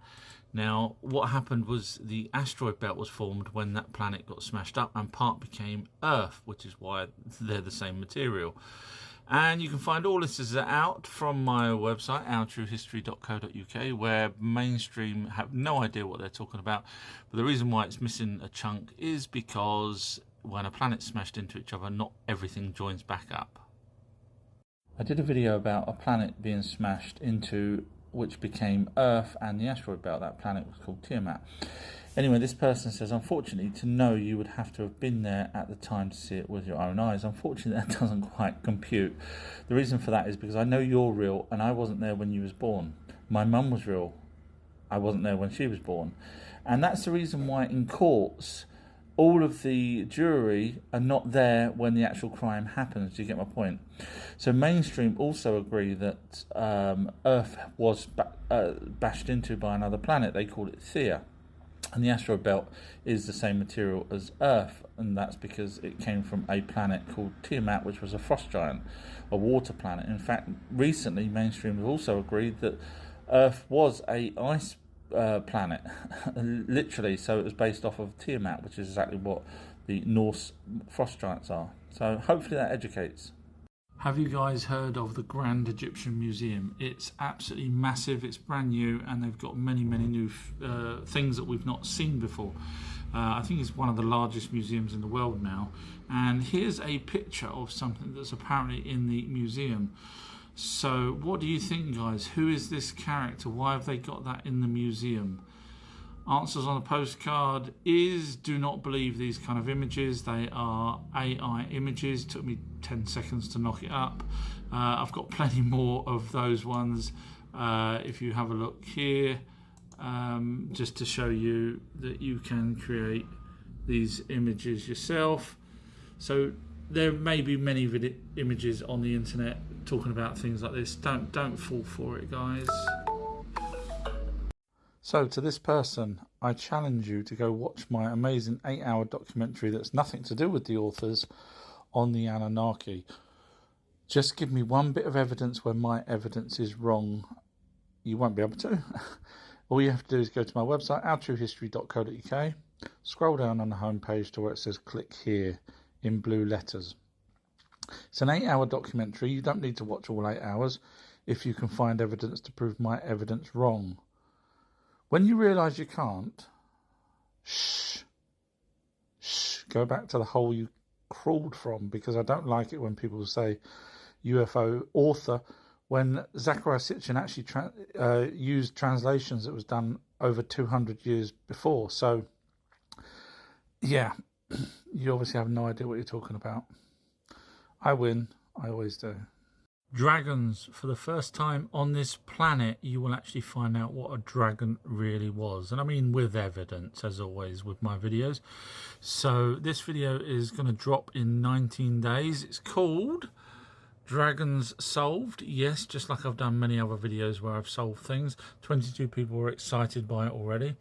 So basically, you will find out what a Mushu is, and it's not a dragon. You'll find out that, I'm not going to spoil it for you, but have a look at the picture here.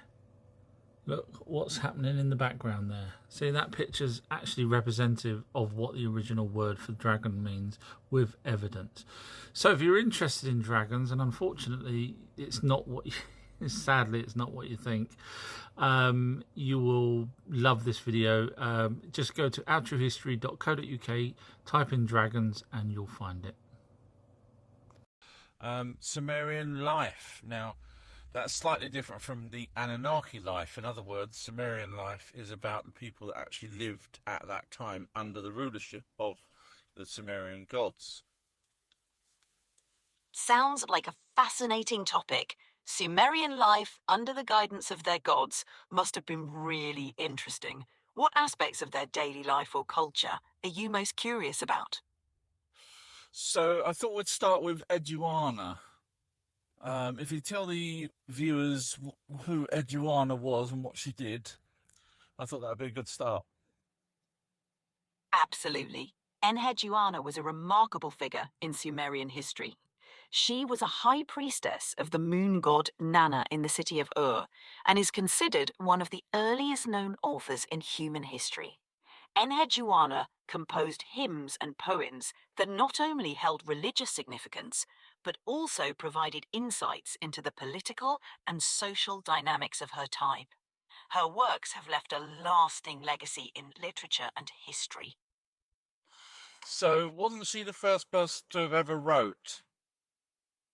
Yes, Enheduanna is often recognized as the first known author in history.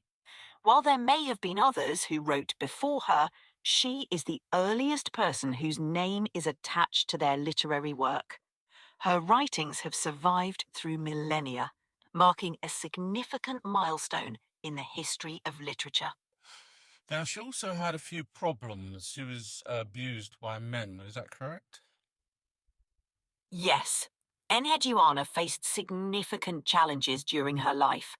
Historical records and her own writings suggest she experienced political and personal strife, including being temporarily removed from her position as high priestess. In one of her most famous works, The Exaltation of Inanna, she describes her hardships and appeals to the goddess Inanna for support and restoration, reflecting the struggles she endured. Do you know whether she got that restoration from Inanna or not? Yes, according to her writings, Enheduanna was eventually restored to her position as high priestess, which she attributed to the intervention of the goddess Inanna. The Exaltation of Inanna celebrates this divine support, crediting the goddess with restoring Enheduanna's honor and position. This narrative not only underscores her resilience... No, just to let everyone know, Eduana is I'm probably pronouncing it wrong, is a normal human, not a demigod as far as we're aware, unless you know anything different. You're right.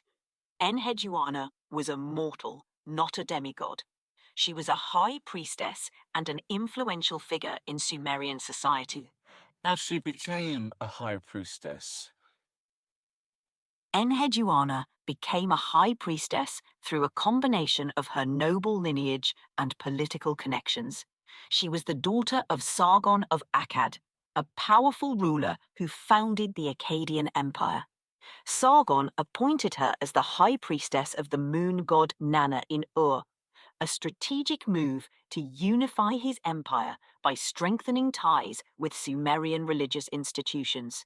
This position gave her significant influence and a platform to contribute to Sumerian culture and politics. Just to let everyone know, Nanna, the moon god, was an Anunnaki, and Inanna was also an Anunnaki. Yes, that's correct. In Sumerian mythology, Nanna, also known as Sin, was the god of the moon and a member of the Anunnaki.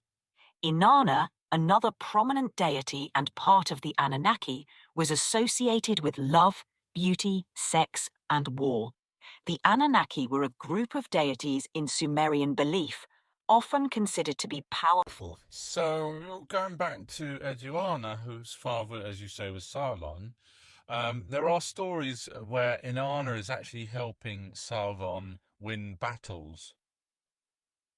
Yes, there are indeed stories suggesting that Inanna, the goddess of love and war, played a role in aiding Sargon in his military conquests. Sargon, as a ruler, often emphasized his divine support to legitimize his rule, and having the favor of Inanna would have been a powerful endorsement. So Sargon wasn't a demigod either. I think Sargon, if I'm not mistaken, was just a normal mortal again. That's correct. Sargon of Akkad was a mortal, a historical figure known for founding the Akkadian Empire, one of the world's first empires. While he was a powerful and influential ruler... So you can see that Inanna was obviously using him to create this empire so that she could go and attack other Anunnaki humans that were working for other Anunnaki. Would you say that's correct? That's an interesting perspective. In the context of Sumerian mythology, gods like Inanna were often depicted as having a direct influence on human affairs, using mortal rulers and events to further their own agendas or conflicts.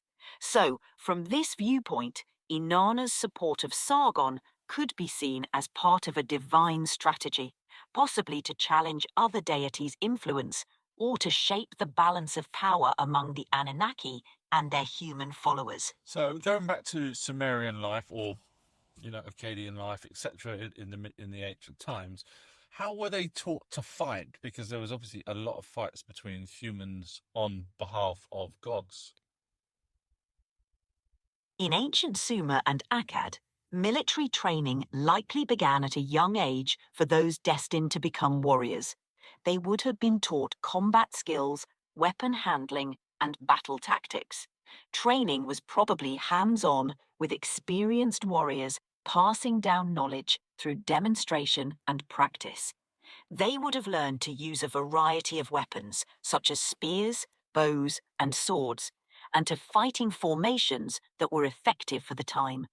Also, the influence of the gods in warfare meant that rituals and prayers were likely integral to their preparation for battle, seeking favor and protection from the divine. Did they have any armor, like, for example, the Romans ended up using? Yes, ancient Sumerian and Akkadian warriors did use armor, though it was quite different from the Roman style.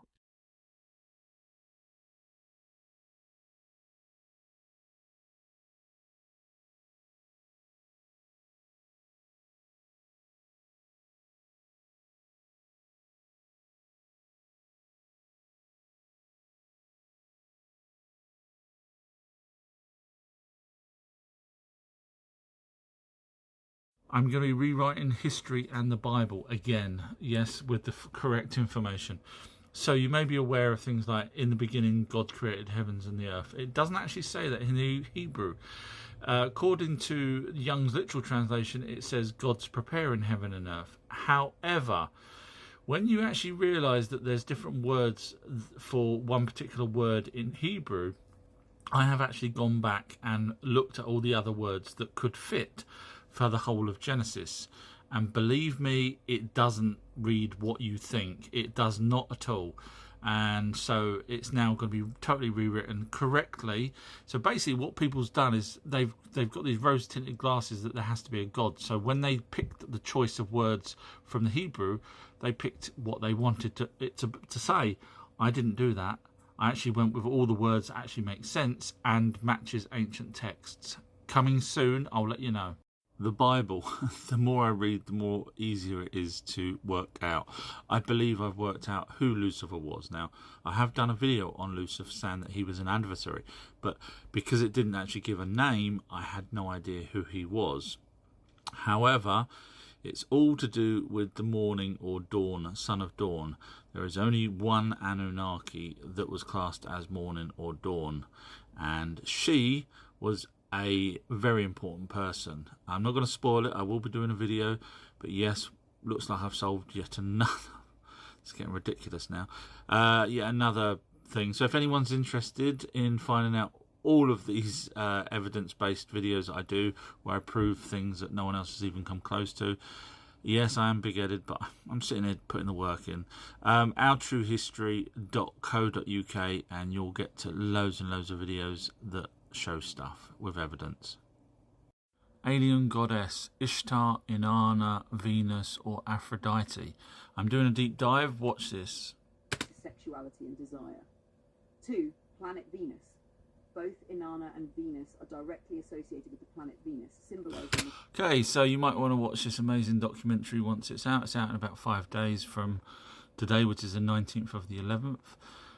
November, and so you can get to all of my amazing documentaries, over 1,000, probably 2,000 documentaries there, covering all sorts of things. We've solved things such as Mark of the Beast, who Yahweh really was, who Jesus' real father is, and so much more, including this new bad boy that's coming out.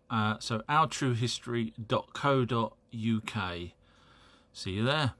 Atmosphere to cause a blue sky. It's black, but you cannot see stars. So this gentleman's talking about from space, for example, the International Space Station, you won't be able to see any stars because someone asked him for photographs of proper photographs from NASA, because we know NASA lie.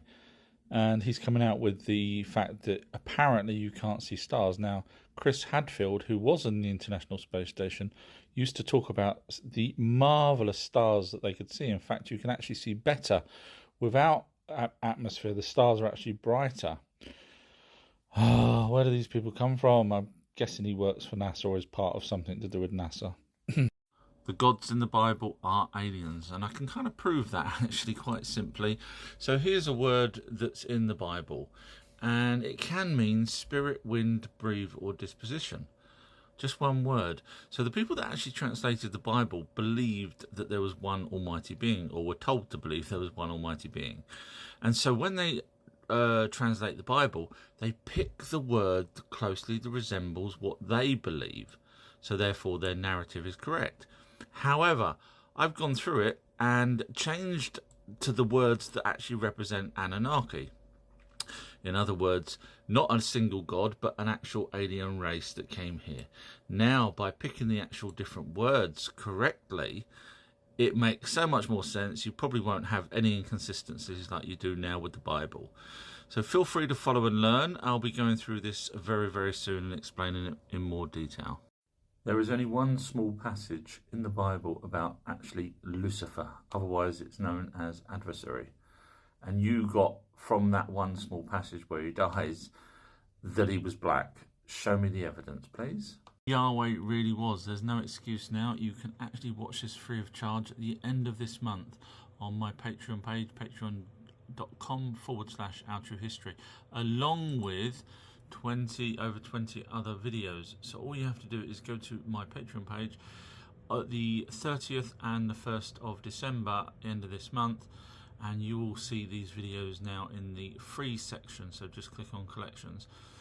Enki, which Greek and Roman god was he? And you'll find out. Norse gods, part 1, creation, the best evidence. Don't forget, I do this with evidence. There's no messing around. How the pyramids were cut. That one actually gives you a suggestion that it's possibly water that cut the blocks for the pyramid. Make a contract with God. You may have heard about before you come here. It's not you, it's your orb that does that. You'll find that out. A new pyramid, not a tomb. This is where mainstream come out with their crap. And of course I debunk them. How our solar system formed, which mainstream's now, in fact, since this one was made, mainstream has now come out and agreed that it is to do with water in space. You watch that video, you'll see what I mean. Who's running the planet? This is the dollar bill video, where I literally show what the dollar bill means that no one else has ever worked out. Again, not being big-headed, it's just because this is what I do. Real Planet of the Apes. Now, actually, there were creatures here that Enlil even mentioned that was as smart as humans, so it could have went the other way. If the Anunnaki didn't back us Homo sapiens that they created, this planet would be run by a different type of creature that was here, and I show that. Why we were created from Neanderthals as opposed to, for example, Homo erectus. You'll find that out. Meteorites in ancient times. That's actually an interesting one because I'm not going to spoil it for you. True bizarre stories. Seriously wrong with almost everything. That's another researcher that is just ridiculous. Lemuria, is it real? Dinosaurs live with humans. President Reagan, his staff telling him about aliens. That's an audio version of the transcript. Psalm 101, Majestic 12, Alien Bible, evidence. With evidence, this might change history. It should do. Really, it should be taught in schools. It literally shows you that Genesis is talking about what the Anunnaki talk about with evidence. Heaven and Hell, Part 1 solved. So this one is actually about heaven. Part 2 is about hell, and it is solved with evidence. True bizarre stories again. Firmament solved, 100% guaranteed. Why trust my Anunnaki family tree? So I have done a family tree where I show who is related to who. It's the best ever. I know I sound so big-headed, but it really is the best ever because I actually go through other people's videos, other people's family trees, and show where they're completely wrong. And mine's massive. Who Yahweh really was? Yes, you will find out he was one of the Anunnaki, and no, he wasn't Enlil. Garden of Eden, Adam and Eve, Part 1. There's 3 parts to this. First one is about where the Garden of Eden is. Second one is where Adam and Eve were on the spaceship. Yes, I'm not spoiling it for you, or am I? And the third one is about Lilith. So, but only part 1's being put up. So on the end of this month, feel free to you don't have to pay. You just need to be a member to watch these on my Patreon page. You don't have to pay. You don't have to enter your credit card details, and you get all of these on the free section. There's already loads of videos there. There's already an hour-long documentary on the Great Flood and so on, so they're already there, but at the end of the month you get to see, so there's no excuses now that you can't say that you don't know stuff. And of course there's over 200 videos on my Patreon page alone, so there's plenty more you can watch if you're interested. Thanks. Name one thing the devil has done bad. Please don't say that, food poisoning, or you left your keys somewhere and you couldn't find them. Name one, seriously, on a serious note.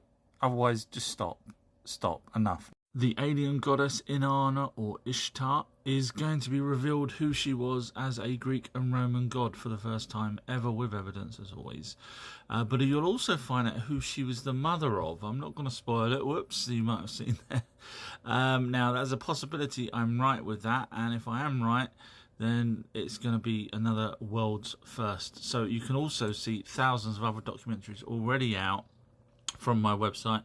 Just type in whatever you want, ourtruehistory.co.uk, and you will see thousands of videos. The list just goes on. Anunnaki, Norse, and these all have evidence. I don't mess around. Egypt. So if you want to learn something, just watch one of these videos and you'll go, okay, fine, I totally understand. They're long documentaries. They're not little TikTok videos. So enjoy. The list just goes on and on. ourtruehistory.co.uk. If you believe this translation, I've got some fresh air I can sell you. So, in the beginning, God created heaven and earth. No. That's if you want to believe the actual translation. However, if you actually break down the original words, which I've done, you can actually have different meanings. And this is what it actually says in Genesis 1 if you don't go by the Almighty Being and you actually read it for what it is.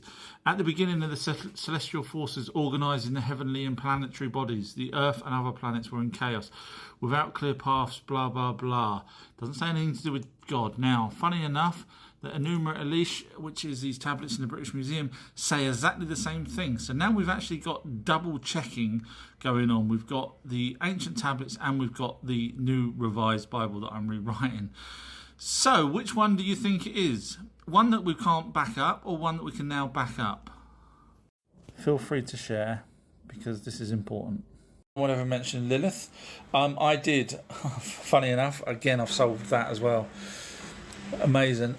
So people talk about Lilith and they say, oh, this, that and the other, and of course I don't believe what people say. I do my own research. Turns out, you can go watch the amazing documentary where I show 100% evidence. Lilith didn't know Adam. You're going to say, no, she's supposed to have rejected Adam and not been able to have kids with him and this, that and the other. No. She didn't know Adam. And I could prove it with evidence. I really do prove it with evidence. So Lilith was actually, with evidence, she was actually Tiamat. And you're going to say, what, the planet? No, the first female that was able-bodied female that was created by the Anunnaki was called Tiamat. And she couldn't bear children with Adamu, who was the first able-bodied human, Homo sapien. So Lilith, that was her. And you're going to say, how the hell did you work that out? I show on my videos how I work it out. I don't just... Go watch my videos, you'll see. So that's the reason why no one talks about Lilith, really, because when you look at what they talk about, they get it all wrong, and they end up getting tongue-tied because they trip over their own research because obviously it's not correct. Whereas me, go watch that amazing documentary on Lilith. So it's called, if you go to my website, you'll see it's called Garden of Eden Lilith. So I did 3 Garden of Eden videos. One was called Garden of Eden, where I showed what Eden was, where it was, etc. The second one, because I was doing the first one, I didn't know. See, when I do these deep dives, and this is why it's deep. Second one, I was only going to do one video on where I believed Eden was. That was like for this bottom part of the boat, we have. Is it cruel that we don't tell them that in the British Museum, Irving Finkel's translated a tablet that shows that the boat was made out of Perspective wood and was a coracle shape? It's like a squashed football. It didn't need to go anywhere. All it had to do was survive the deluge. So they're never going to find a longboat, no matter how much they try. Or they could just look at the British Museum tablet, and that answers it. God works in mysterious ways, bless him. So this is a sinkhole in China that's fairly recently been discovered. But here it says researchers say it could be a home to previously unidentified animal species. Since this article was written, they have found new creatures. Now, isn't that lovely that God decided when he was creating all these different creatures on Earth to actually put some down deep in a cave that no one else would be able to find until one day a sinkhole happens? Isn't that lovely? Because obviously it's not going to be evolution, where they're down there without the same materials and minerals, etc., that we have up here.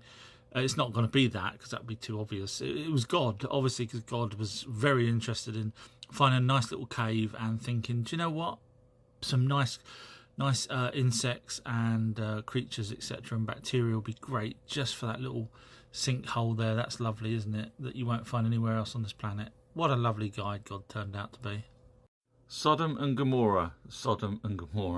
I'm joking. But yeah, Bible basically says that there was a catastrophic event, and some people say that we've now found the evidence of the catastrophic event. Now, the problem there is they then say that the Bible is true because if there's evidence of that, then there's evidence that whatever's in the Bible is true. Now, you've got to remember that Anunnaki, the alien race that created us, and their race name was gods. All you have to do is go to ourtruehistory.co.uk, click here to prove that they were called gods. If you're going to believe that that is correct and it's the Bible that's correct as opposed to the older tablets, then you're going to have to go with things like the flood narrative, which is in the British Museum in tablets that predate the Bible by the Anunnaki, where it's literally talking about that they're going to wipe us out with a flood. So which one's right? The Anunnaki. Jesus loved everyone. Listen, this is really important. Jesus loved people regardless of their social standing, economic circumstances, etc. Of course, if you believe that in a book, how about ancient texts that predate the Bible? You might be interested in the conflict between Anu and Alula, who were the Anunnaki on their home planet. For 9 years, Alula was king in heaven, space. In the 9th year, Anu defeated Alula. He ascended to the throne. Alula fled before Anu. He descended to the dark earth, meaning earth. So there you go, from another planet. So if you believe whatever you want to in the Bible, then you have to really, you can't just pick and choose what you believe, can you? So this ancient tablet is from called the Kingship in Heaven. So there you go, ladies and gentlemen. Anunnaki came here. Serious question, what would you do if you actually was walking in a field one day and saw a crashed UFO? Would you call the police, the military, your friend, live stream it? What would you do? Hello to all members of my Patreon page. I just thought I'd do a video showing that even if you've not subscribed, you can actually just click on the collections tab and go down to where it says free documentaries. And there you can, once obviously you've already logged in, once you've logged in, I haven't logged in on this, it'll say join for free, but you would have already done that. So if you go to the free section, you'll see, look, I'm just going to scroll down, all these things you can watch for absolutely for nothing. So that's a 3-hour thing there. So yeah, you get the idea. So I just thought I'd show, because Patreon's not great at showing where things are. So if you click the collections tab and just go to free documentaries. Obviously, if you was a paid subscriber, you can go and watch all the other videos that's on here in the collections tab as well. So it helps. Hopefully that helps. Thanks. Bye. Wow. What an amazing Christmas gift. The amazing 2 factual books are now joined by a 3rd, just released. Learn the history that you've never been told. From the foremost expert comes the latest book in the series, covering 15 chapters with subjects like Area 51, different types of alien greys, out-of-time objects, US Space Force, Turin Shroud, Grand Canyon with Egyptians, poltergeists, Greek mythological creatures, alien carvings, crystal skulls, and so much more. Read one book or read all 3. Search Eben's Publishing on Amazon, Kindle, and Audible. Treat yourself or give as a gift for someone that has a thirst for knowledge. The Watchers, Fallen Angels, solved. If you are new to my videos, you'll be thinking, why can this unknown person solve with evidence what no one else has done? That's because I've already solved many mysteries with evidence. I've been doing this for over 40 years and have been called the foremost expert. I'm not on TV, but that doesn't make my research any less impressive. For example, here are just some of the mysteries I've solved, which you can go and watch the documentaries right now from my website, ourtruehistory.co.uk. I have shown who Yahweh really was. I have shown Adam and Eve were on a spaceship for the first 24 years of their life. I have put out the evidence that Jesus' father was not who you think he was. I have shown what Valhalla was. I have shown the mark of the beast already happened. I worked out that the Greek god Kronos was not Zeus' father, and I show who he was as an Anunnaki, and so much more. Now on with this video. First, we need to see what the words fallen angels and watchers mean. This is what mainstream will tell you. The terms fallen angels and watchers originate from ancient religious and mythological texts, primarily within the context of Jewish, Christian, and Islamic traditions. Here's what they generally mean. Fallen angels refers to angels who are cast out of heaven for rebelling against God or failing to fulfill their divine duties. In Christian theology, the most famous fallen angel is Lucifer, who is often associated with Satan. These angels are depicted as beings who defied divine authority and were punished by being expelled from heaven, becoming associated with evil or corrupt forces in the world. The concept of fallen angels is found in various religious texts. In Christianity, the fall of Lucifer and other angels is depicted in Isaiah 14:12, 15, and Revelation 12. 7, 9. Fallen angels symbolize rebellion, sin, and the consequence of turning away from God. They are often depicted as agents of chaos or temptation. The Watchers. The Watchers are a specific group of angels mentioned in ancient Jewish texts, particularly in the book of Enoch, an ancient Jewish text not included in the canonical Bible. They were sent to watch over humanity, but ended up becoming corrupt. According to the book of Enoch, the Watchers descended to earth, lusted after human women, and fathered a race of giants called the Nephilim. Their actions were seen as a violation of divine law, leading to their punishment. The term Watchers comes primarily from the book of Enoch and other ancient Jewish writings. These angels were tasked with observing humanity, but fell into temptation. The Watchers are associated with a story of divine beings falling from grace by becoming too entangled with the earthly realm. They are often connected to themes of corruption, forbidden knowledge, and the mixing of divine and mortal beings. Some people think they are same, and I'll explain later if they are the same, but here's mainstream view. Fallen angels and Watchers are related concepts, but they are not exactly the same. Here's a breakdown of their relationship and key differences. Fallen angels are a broad category that includes any angel who was cast out of heaven for rebelling against or disobeying God. The most well-known example is Lucifer, who is often equated with Satan after his fall. Origin: the idea of fallen angels is found in various religious traditions, especially in Christianity, where it refers to angels who followed Lucifer in rebellion. The Watchers are a particular group of angels mentioned in the book of Enoch and other ancient Jewish writings. They were tasked with watching over humanity, but ended up disobeying their divine duties. The Watchers' fall happened because they lusted after human women and fathered the Nephilim, a race of giants. Their transgression led to their punishment by God. The Watchers have a specific narrative and role in ancient Jewish texts, primarily the book of Enoch. While the term fallen angels can apply to many angels, the Watchers refer to a distinct group with a particular story of disobedience. The Watchers, after their transgression, are considered fallen angels because they were punished and cast out of their divine role.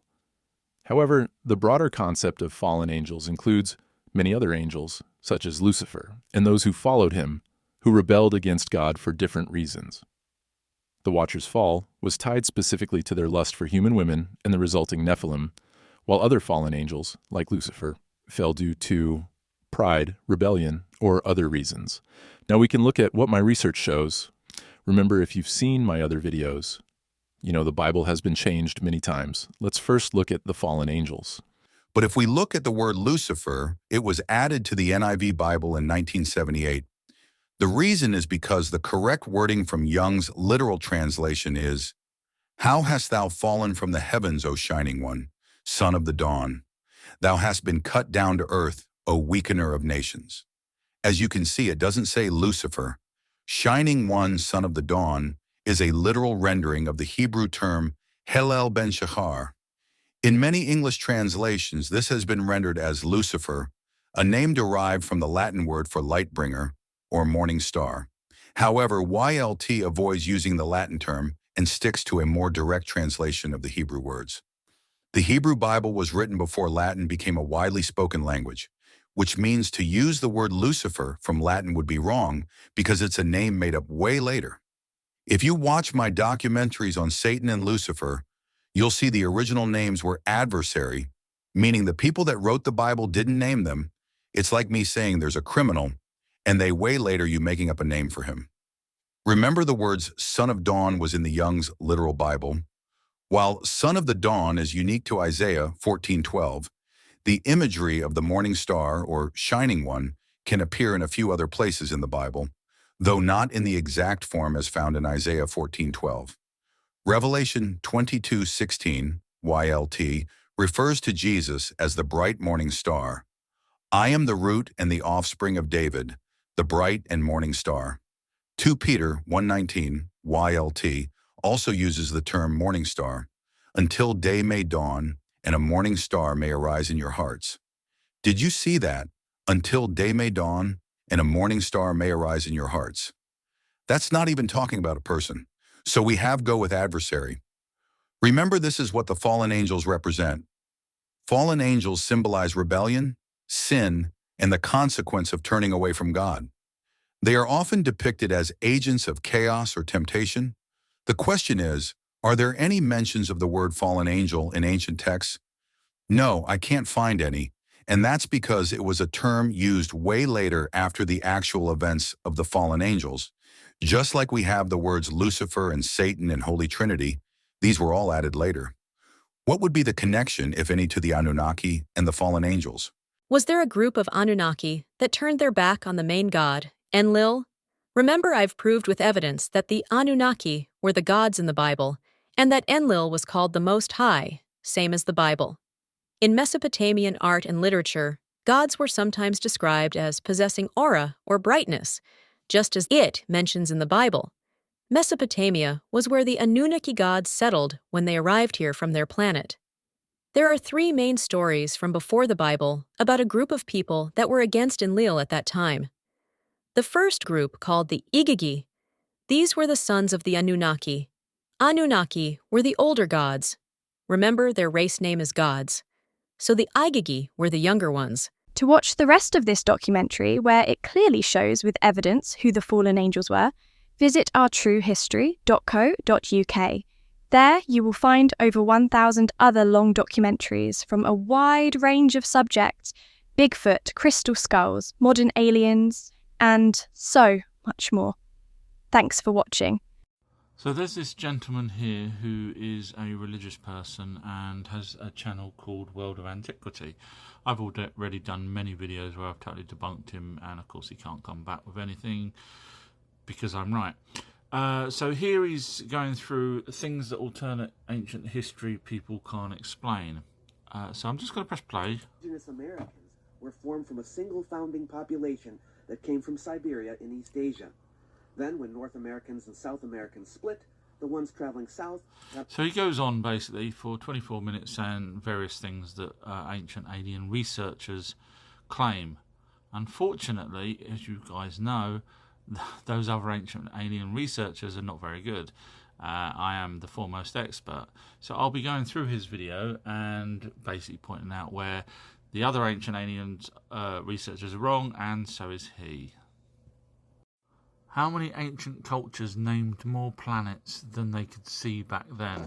So I was just asking ChatGPT, interested to see the answer, and it basically said that really none. However, obviously Babylonians and Sumerians did, but they're saying that it's Zachariah Sitchin that made up that they knew more. Greeks, they said they only knew the same visible planets. However, then I did say to it, hang on a minute, you said Greeks, and they actually named all the planets after the gods, and then they went, yes, you're absolutely correct. So don't forget, guys, that they could see, all these people could see planets that we can't see without a telescope. So somehow they knew about extra planets. So just don't trust me instead of ChatGPT or any AI. Do not go and help the aliens. A couple of reasons is, one is they don't know whether you're hostile or nice. Two is, if you go by the Special Operations Manual, they have an actual team called MJ12 Red Team, and this they wear hazmat suits, etc., for radiation. So if you did try and go and help a crashed UFO, the occupants, you could end up being radiation. So people ask me what I would do. Now, you can be sure that the military are aware of this crash ship. Just because they haven't got there yet, they will get there, and you will be detained, etc., etc. So what I would probably do is film it, live stream for 20-30 seconds, maybe a minute, and then bug out of there as quick as possible. Because when you look at what they do with the Sum 101, weapons and everything they're allowed to use on people that's in that vicinity. So yeah, bug out of there. That's what I... If I had £1 for everyone that said they don't need to prove something to me when I ask for evidence, I'd be a billionaire. So yet another person where I ask for evidence and they just come back and say They don't need to prove it. Oh dear. Reluctant to reveal information, but after being subject to torture, he slowly began to open up. As the foremost expert in this subject, I've never heard any alien being tortured. And then if you watch the rest of the video, you'll see that the person talking on the video says that they were us from the future, which is, I've never heard that. And I do smell something, and it's not very nice, and you can probably guess that I think that's a load of baloney. While they did have aliens such as J-Rod, he was never tortured. In fact, he willingly helped the American secret complex, which is what we ended up with Project Serpo, which is basically Close Encounters of the Third Kind, where 13 people went to their planet called Serpo. But this video seems to be a load of beep. Rulers. You're not really calling on the name of Jesus. You're calling on people that masqueraded as gods in ancient times. Billy, please stop saying that the Anunnaki masqueraded as gods. First of all, I can show you evidence that their race name was gods. Also, they created us, as you know, you've said it yourself. There is no way we would have known what a god was.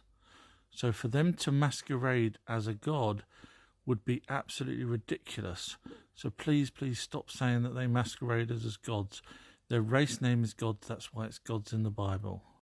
Hey guys, look what I've got. It's a book that's available on Amazon, a children's book with evidence about the Anunnaki. So each page actually at the bottom has a reference to what's actually happening with a link on each page. So I'm just flicking through here. Yes, the Anunnaki were here. And as you see here is the evidence there, for example, and it gives a link. So it's the world's first children's book. You can get it on Amazon. It's called Our True History. So you can look on Amazon, get it for Christmas, because that would be ideal for people to start learning that what we're told is not actually what we're told, and this is showing what is really the truth. Oh my God, you might want to share this. So this is the people you listen to. Mummy older than we first thought. So in other words, they're now pushing the dates back to 1,000 years before. Wait for it. Evidence of human writing 1,000 years earlier than previously thought. I'll get to the point in a second. Earlier human ancestors 1 million years older than earlier thought. Complex life on Earth began billions of years earlier than previously thought. If you actually want the real evidence, and as well as a timeline, I have a timeline on my website, ourtruehistory.co.uk, and it actually gives you the correct one, which in other words, what happens is mainstream come out with their dates and eventually they end up matching my dates.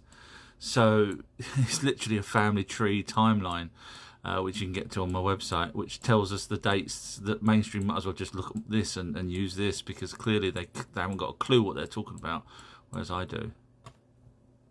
Hey guys, what do you get someone that's got everything for Christmas? You get them not just one book that's just literally come out. That one's the latest book. Came out a few weeks back. This one here. So if you're interested in aliens, paranormal, Bigfoots, dinosaurs and man living together at the same time, with evidence as usual, cattle mutilations, etc., Atlantis, mermaids, 3 books. Each book's got different chapters on many, many different things, and you can get them from... So you search for Eben's Publishing on you-know-where. TikTok will limit me if I mention the name. Eben's Publishing, and you can get this for not just for yourself, but as a gift for other people. As you see there, so many chapters on different things, and even this one has...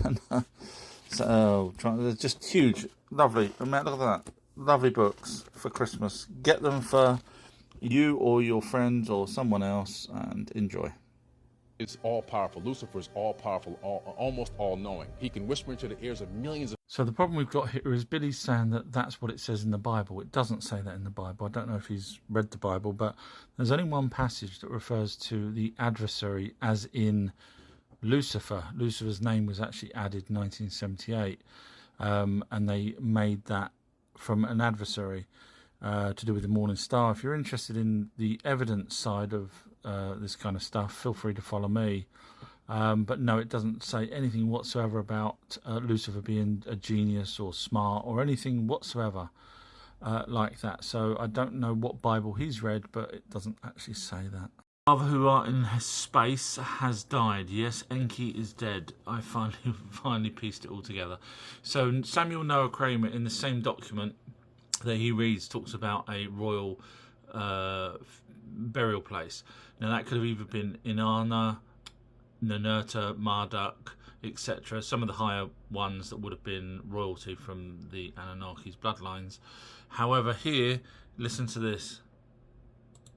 When a citizen was brought to a certain type of high-class cemetery, the reeds of Enki.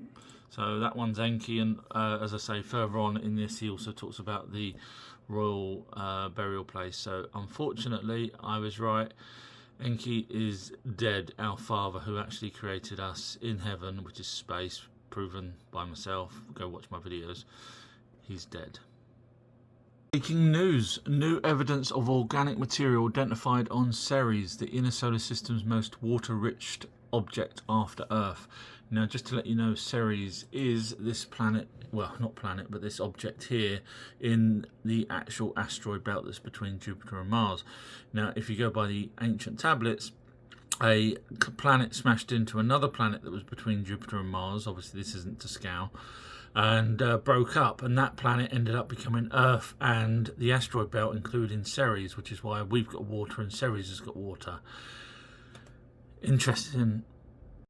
So allegedly this guy is being sued by Billy Carson because both him and Billy were on another podcast where Billy was asked a few questions, apparently couldn't answer them, and now he's suing this guy. Now the problem we've got here is, first of all, this guy is now going around on his videos saying, I've debunked Billy Carson. The problem is my cat's done that. So that when you're looking at, and I don't mean to sound rude to Billy, and I've done so many videos and Billy knows that, I'm sure, where Billy's been wrong, and I've offered to help Billy in educating him. So by picking someone like Billy who is still learning, that was a not a great thing to have done. The second problem we've got is obviously the Bible, when they was talking, because I heard a couple of clips of it when they was talking about Jesus, there's nothing to double check.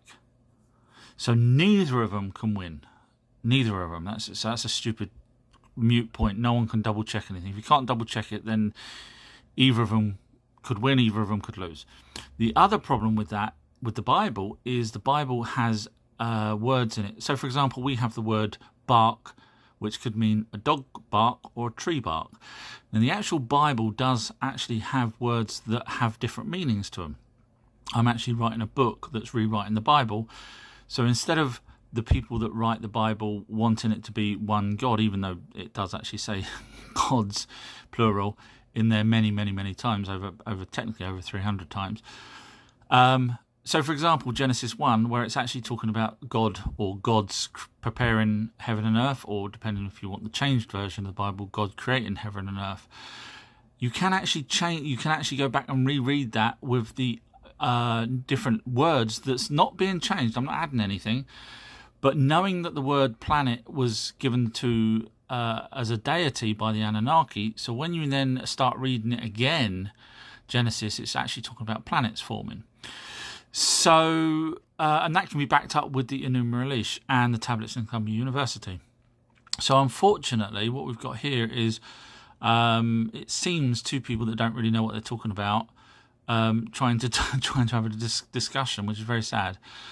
So my opinion is for this gentleman to stop saying he's debunked Billy Carson, because literally everyone's done it, and for Billy to feel free to watch my videos and learn. That's all I can say to try and help both these guys out. Thank you. News. Stone tool discovered challenges entire theory on human intelligence and evolution. So it talks about 30 to 70,000 years ago, when supposedly we wouldn't be able to make tools like this. So they're shocked. However, if you watch my documentaries with evidence, you'll see that the Homo sapiens clearly used these tools for at least 300,000 years when the Anunnaki created us to do their work for them. So there's no surprise here. So well done, mainstream. You're finally catching up to stuff we already know. News. A new stone circle has been found in Dartmoors National Park in England. and this is saying that it's possibly done at the same time as Stonehenge. What they'll eventually catch on to, which they might as well just watch my videos, is that the Henges was done to do with mining, believe it or not. And that's not saying there's mining here, it's mining very nearby.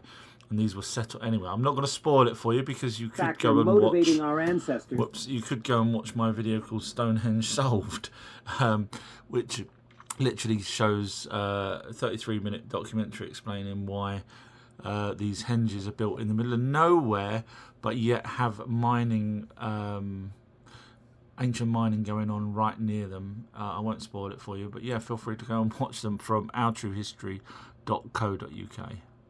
X or Nibiru, evidence mounts for undiscovered planet in our solar system. Now, I know we've been hearing that for years and years, but Princeton University now has actually said, look, we really do think there is another planet now. So, if you're interested in learning more about Nibiru, instead of slowly being drip-fed by mainstream, if you want to know, just visit ourtruehistory.co.uk and I'll go through it all, including the word Nibiru/Nibru, where they even had a shrine to Nibiru, or Nibru, here on Earth. So they had their own shrine to their planet here on Earth. You can watch all of the evidence on ourtruehistory.co.uk. This guy's going to get good debunking. So, who's ready for it? So this guy, people sent me this video. Let's have a look. All the translations from Zechariah Sitchin are false. Okay, that's wrong, because Zechariah Sitchin said he never translated anything. In fact, they were already translated mostly before he was even born. If you care to look, for example, Cuneiform Parallels to the Old Testament, massive book, goes through loads of things, 1912, before Zechariah Sitchin was even born, and it talks about a lot of things in there, the translation. Now, the reason why it's called Cuneiform Parallels is because this guy back then worked out that, hang on a minute, this is not Sitchin, that it's a copy of, well, the old Bible is a copy of the older tablets. So this guy worked it out. I'm guessing you're religious and you don't want it to. So there's your first problem there, that Zechariah Sitchin didn't translate them and they're already translated. Do I believe the Anunnaki story? Well, I know the Anunnaki story that is being portrayed out there by people like Zechariah Sitchin and Billy Carson is complete nonsense. And how do I know that? Because I know the original story. So he holds up a book by Michael S. Heiser, who I have debunked with my eyes closed many, many times on TikTok. In fact, I also debunked him here on my YouTube video called, and you can go watch it, guys, Proof Anunnaki Were Here, by Our True History. So you'll see that Michael S. Heiser gets a thoroughly good debunking, as we say in the business. So just because you're holding up a book, does that mean you've got to be able to back that up? No, it just means that you've got a translation. So if you actually read that book, you'll find that there's nothing there that really backs anything up. Whereas unlike this guy who's showing his face, I don't show my face, I show evidence. That's the difference between me and everyone else. I actually show evidence. So this guy would need to be able to double check everything that he's saying here with evidence. And as you'll see in a moment, he can't do that. So in other words, it's just a religious person writing a book to try and debunk Zechariah Sitchin. In fact, Michael S. Heiser had a website called sitchiniswrong.com, which I've obviously debunked Michael S. Heiser. So, and when you realise where Michael S. Heiser actually worked and who funded that institution, yeah, it all goes back to the same old people. The actual story from the Sumerian tablets, the Anunnakis were not aliens. They did not come down from heaven to earth in fiery rockets. Okay, that's because you read that silly book. So if you actually go here in translations of tablets, and this is me showing you, not just showing you my face, this is when the fight on heaven happened. It's called Kingship of Heaven. And heaven is now space. We know that for a fact. Go watch my amazing documentaries. I went back through everything, and it turns out that heaven is the word for space. That's the reason why people go up into heaven and come back down, such as Ezekiel and Enoch, etc. They didn't need to die, and they didn't die. So it's space. Anyway, so here at the end of it, Alula gets defeated by Anu, and he goes down to Dark Earth, which is pretty impressive, because this guy's going to turn around and say that the Anunnaki came over from somewhere else on Earth. However, it's now saying going to the Dark Earth. Now, would you class Mesopotamia as Dark Earth? Of course not. Now, we can also go one step further to the Tale of Adapa, where Adam, as you know him, his real name was Adapa, go look it up, actually went to Nibiru and met with King Anu, and eventually at the end of it, where he wasn't eating because his dad Enki told him not to. So then King Anu says, take him and bring him back to his Earth. Pretty impressive, his Earth, isn't it? Funny that. So let's have a listen now to this next cock and bull story. And there was none of that. There was, because I've just showed it. Settlers that came in over the... And by the way, that was other people translation, not Zechariah Sitchin, so you're wrong there as well still. So listen to this. He's saying they came over the mountains. Taurus Mountains from Eurasia, from Europe. There have been archaeological finds like the Tartarian tablets, Proto-Sumerian. Okay, so we actually, so regardless of whether that's correct or not, we actually have the oldest settlement is in Eridu. Funny, the Anunnaki say that they settled in Eridu.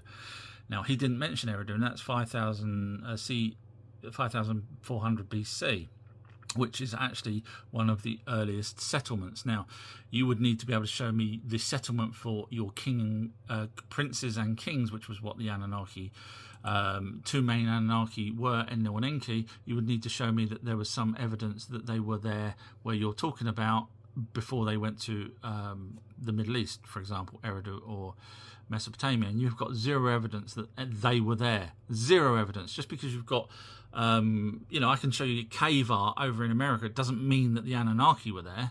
So again, you need evidence. You can't just point to something and hope that it sticks. So there's no evidence whatsoever that they were where you said they were prior. Now, if that actually said Enki on it, fine, but it doesn't. So that's you're just making up crap. That predates the Sumerian in Sumer. And it doesn't predate. Well, Sumeria is different from Eridu. You've got to remember the Anunnaki came here and stayed at Eridu first, and then they moved to Mesopotamia, and then after the Great Flood is only when they started to teach people. Now, we do have evidence of the Great Flood. Watch my amazing documentaries. So after that's when civilization started, which was after the Great Flood, which was after 10,000 BC, and that's when we got everything taught to us. Funny that, isn't it? How we get everything taught to us by the Anunnaki in Sumer: money, laws, marriage, agriculture, textiles. The list just goes on. Trust me, you can look it up. And it's funny how the place that you said they come from didn't have that. So this guy is completely either brainwashed or lacks logic. Mesopotamia, and it comes from the area around Hungary, Romania, and so show me where they had money, textiles, etc. in before Sumer. Sumer was the first place that we had all of that. And by the way, the tablets talk about that the Anunnaki said that they split up the territories and they started to teach people in Sumer first. So if they can do that, why didn't their civilization over the mountain have that? Too easy. And we also have tablets in the British Museum where Enki tells Noah to build the ark. We also have tablets where it talks about the Anunnaki creating a species here to help them carry their baskets, which is pretty impressive for people coming over the frickin' mountain. Bearing in mind that would probably have been one of the first languages that people could ever read or write, and they're writing about creating a new species called Enki and Nimna. Go read that, or the tablets in Columbia University, which are owned by the Rothschilds, which I'm sure you don't even bother researching that, because it seems that you're not actually showing evidence like I show evidence, you just seem to talk. So there's there was a Eridu Genesis, which now, funny enough, the first part of that, which was the creation of man, so although we've got two already, there would have been another one, creation of man, in the Eridu Genesis. It disappeared. Funny that, isn't it? Europe, in that region. They came down after a cataclysm. So you've now got to show me this evidence of this cataclysm. So, ladies and gentlemen, this guy's going to tell us what the cataclysm was. Something happened that wiped out civilization. Something happened. That was his argument. That's it. Now, if I said that on my videos, something happened, I'll be crucified. Do you know who will crucify me? Me. Because I don't flaff around and make up crap. That is actually in the story. It's in the story, but I want the evidence. You can't just say stuff that's in a story. I need the evidence of this cataclysm that happened that made them move all the way to, as you say, Mesopotamia. But you've got nothing. No cataclysm, no evidence of their civilization before, no name to match them with, nothing. They came down over the Taurus Mountains, came down and... You can keep saying that all you like, but I need the evidence. Mesopotamia, and started large-scale irrigation. Funny that, large-scale irrigation, yet none where you said they were before that. Now, the Anunnaki did admit that they created the Euphrates and Tigris rivers. They did say that in their tablets, which is pretty impressive for a, dare I say, a nomad race after this cataclysm that happened. You know, we can just about create rivers now. We can just about repair potholes. And back then, with no tools, they created the Euphrates and Tigris. Projects and farming projects, and the locals came to know them as the Anunnaki. In fact, as I say, that we actually have tablets where they talk about genetically modifying a species here to create a new species. Go look up, everybody, Enki and Ninmah. All the translations from Zechariah. And that Enki and Ninmah wasn't done by Zechariah Sitchin. It's in the Oxford University translations, and it's been peer-reviewed, etc. So, he's about to say Zechariah Sitchin's wrong, which, unfortunately, you are wrong, my sir. Sitchin are false. That is, so you're false because you made up crap loads of crap. They have been disproven by an actual Sumerian scholar. The only person that's disproven it was the guy that wrote the book, who's a religious person who writes other books, and I've debunked that guy with my eyes closed. So I'm running out of time, guys, but as you can see, too easy. Follow me. It's a lot easier than making up crap. I go by evidence clearly compared to other people. Thank you. Oh my God, the Anunnaki created us a second time. I think I have enough evidence now to actually show this. Now, I know on my previous videos where I've found out where Atlantis is, who Yahweh was, what happened to the 10 plagues of Egypt, actually started in Israel, who Lucifer was. I know I've solved all of these things, who Jesus' father was, etc. But all of those we kind of knew about already. So, for example, Valhalla, where hell is, we already knew about the mark of the beast. We knew about these things, but no one knew that there was an actual second time that the Anunnaki created a second race of humans. So that's why this one's absolutely huge. It's released on the 1st of first of next year. So absolutely game changer. I kid you not. So just to give you a clue, it's now going to be called, this new species is going to be called Homo sapiens sapien OTH. Neanderthal, Homo sapien. So Neanderthals and modern humans must be classed as separate species to best track their origins. Now, what mainstream won't tell you is, although we do have a missing link, now here we see the stereotypical thing. So there's generally a missing link between Homo Neanderthal and Homo sapien. But what they won't tell you, which is a true fact, is that there's another missing link between Homo sapiens and Homo sapiens sapiens. So in other words, these guys bred with something. These guys somehow ended up with a part of their DNA in us, and I can show you all the reasons why. It's the Anunnaki genetically modified them, which was the ones that created us.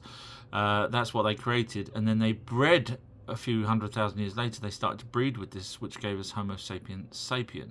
That's why we have these missing links. Feel free to follow. Interesting new article that's just come out about ancient texts reveal how Mesopotamian humans experienced emotions in their bodies.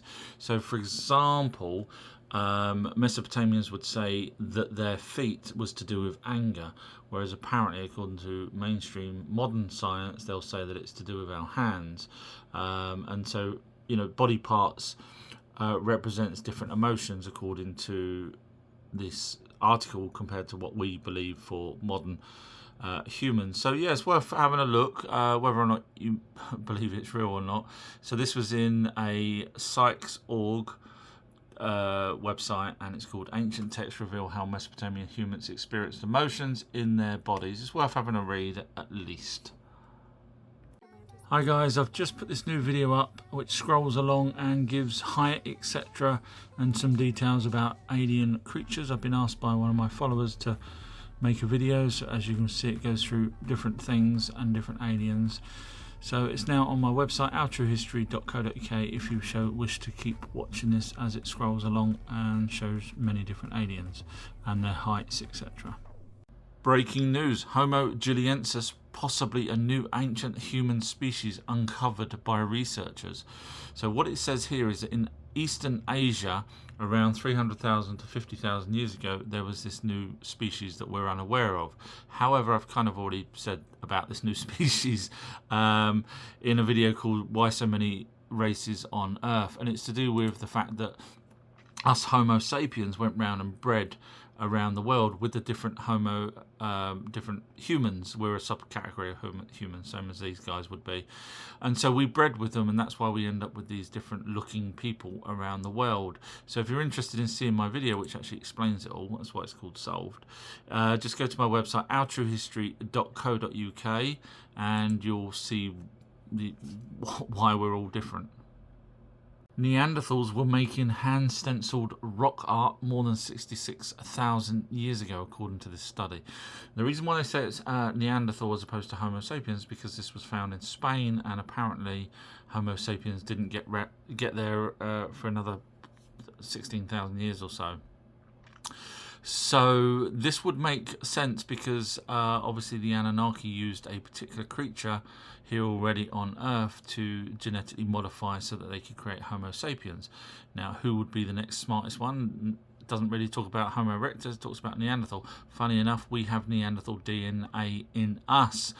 So they weren't as totally stupid as, because obviously they're doing art, then they figured out something. Now, whether you call that art, I'm not sure. Whether it's just a scratch on the wall, I'll let you work that one out. My God, what else are they going to say next? So here they're saying that Mars is pulling Earth towards the sun, warming our climate. So if they can't get us with the cows farting, even though the dinosaurs were way, way bigger and way, way more of them letting off methane. But it's an interesting point that if Mars is pulling us closer, what makes that interesting is because obviously it's quite far away, whereas Nibiru, which was a planet between Mars and Jupiter, that actually was even bigger than Earth. So when Nibiru came round around 10,000 BC, it affected Earth's gravity and atmosphere, etc., which is why the ice shelf broke off and created a tsunami, which was the Great Flood. Feel free to watch my amazing documentary on the Great Flood, ourtruehistory.co.uk.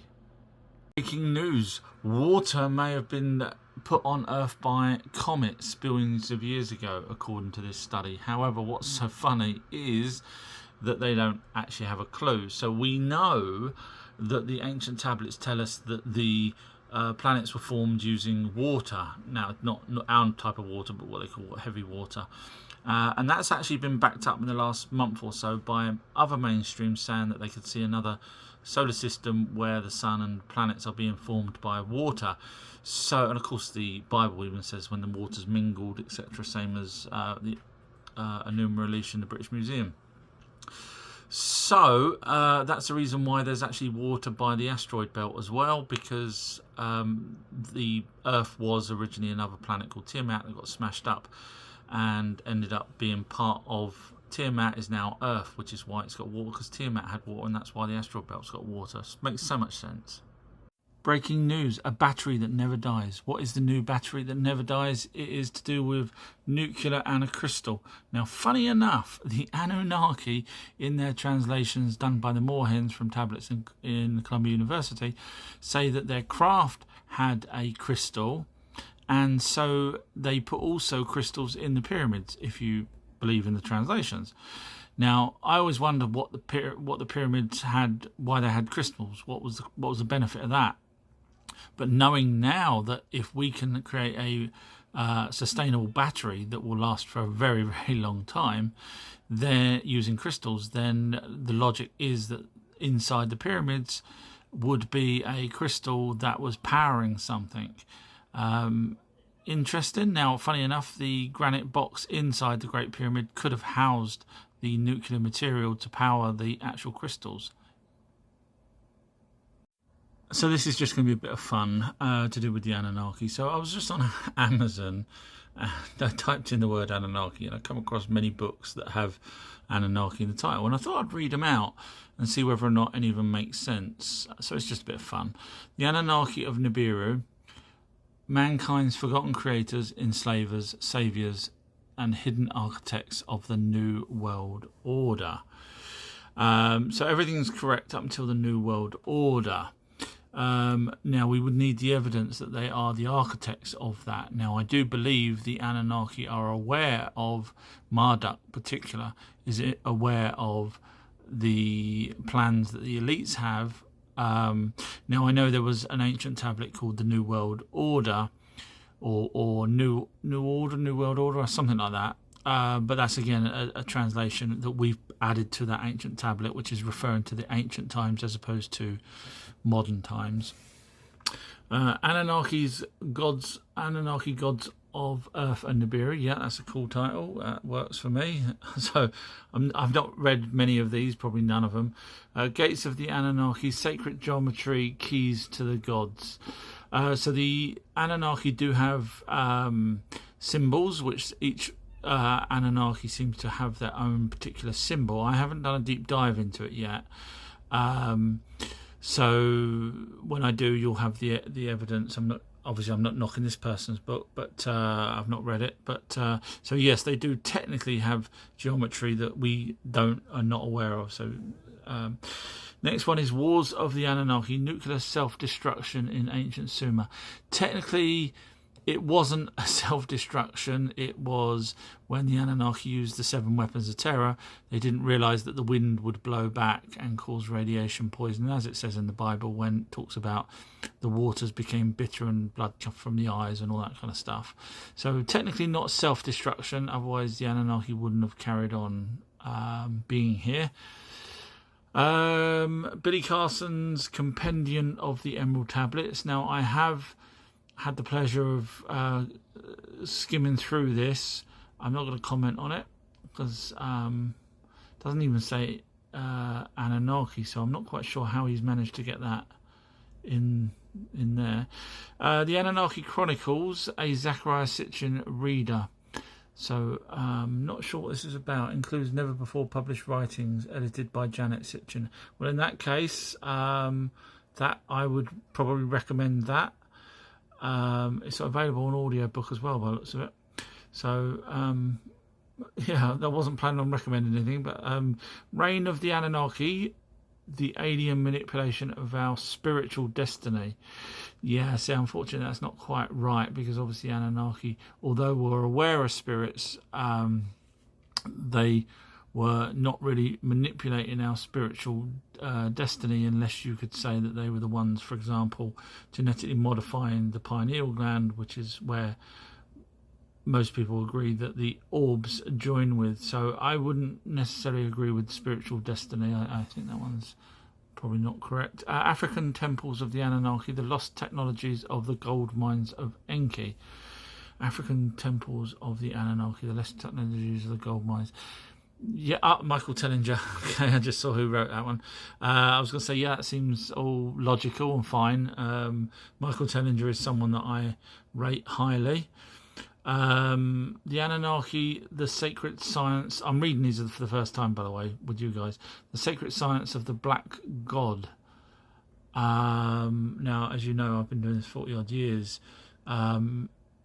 Technically, as far as I'm aware, the only reference we have to the skin colours of the Anunnaki is such as their suns, which would have been pale skin, blue eyes, blonde hair, and the fact that their planet comes from further away, further than the sun, which is why we get sunburnt, because the Anunnaki bred with the Homo sapiens to create Homo sapiens sapiens. So that one I'm not so sure about. I'm guessing by the name there, Muhammad, that it's something maybe they want the Anunnaki to be black as opposed to having any evidence. This one's called Karahan Tepe, a civilization of the Anunnaki and the cosmic origins of the Serpent of Eden. Be interesting to see whether they've actually added the Serpent of Eden, as I have, that was a Anunnaki on a spaceship. Chances are they haven't, because they're referring to Karahan Tepe, which is another Tepe similar to Göbekli Tepe. In fact, I think in the same area. Slave Species of the Gods, The Secret History of the Anunnaki and Their Mission on Earth, 2nd edition, and that's by Michael Tellinger. Slave Species, that will be us. So yes, nothing wrong with that. The Books of Enoch Master Collection, Discovery, Ethiopian Book of Enoch, the Slavonic Secrets, and the Hebrew Book of Enoch. Includes 33 and the Gnostic Gospels of the Bible. Well, it depends on how much they've actually put in this Book of Enoch, whether they've sort of embellished it or not. So I can't say, I've not read it.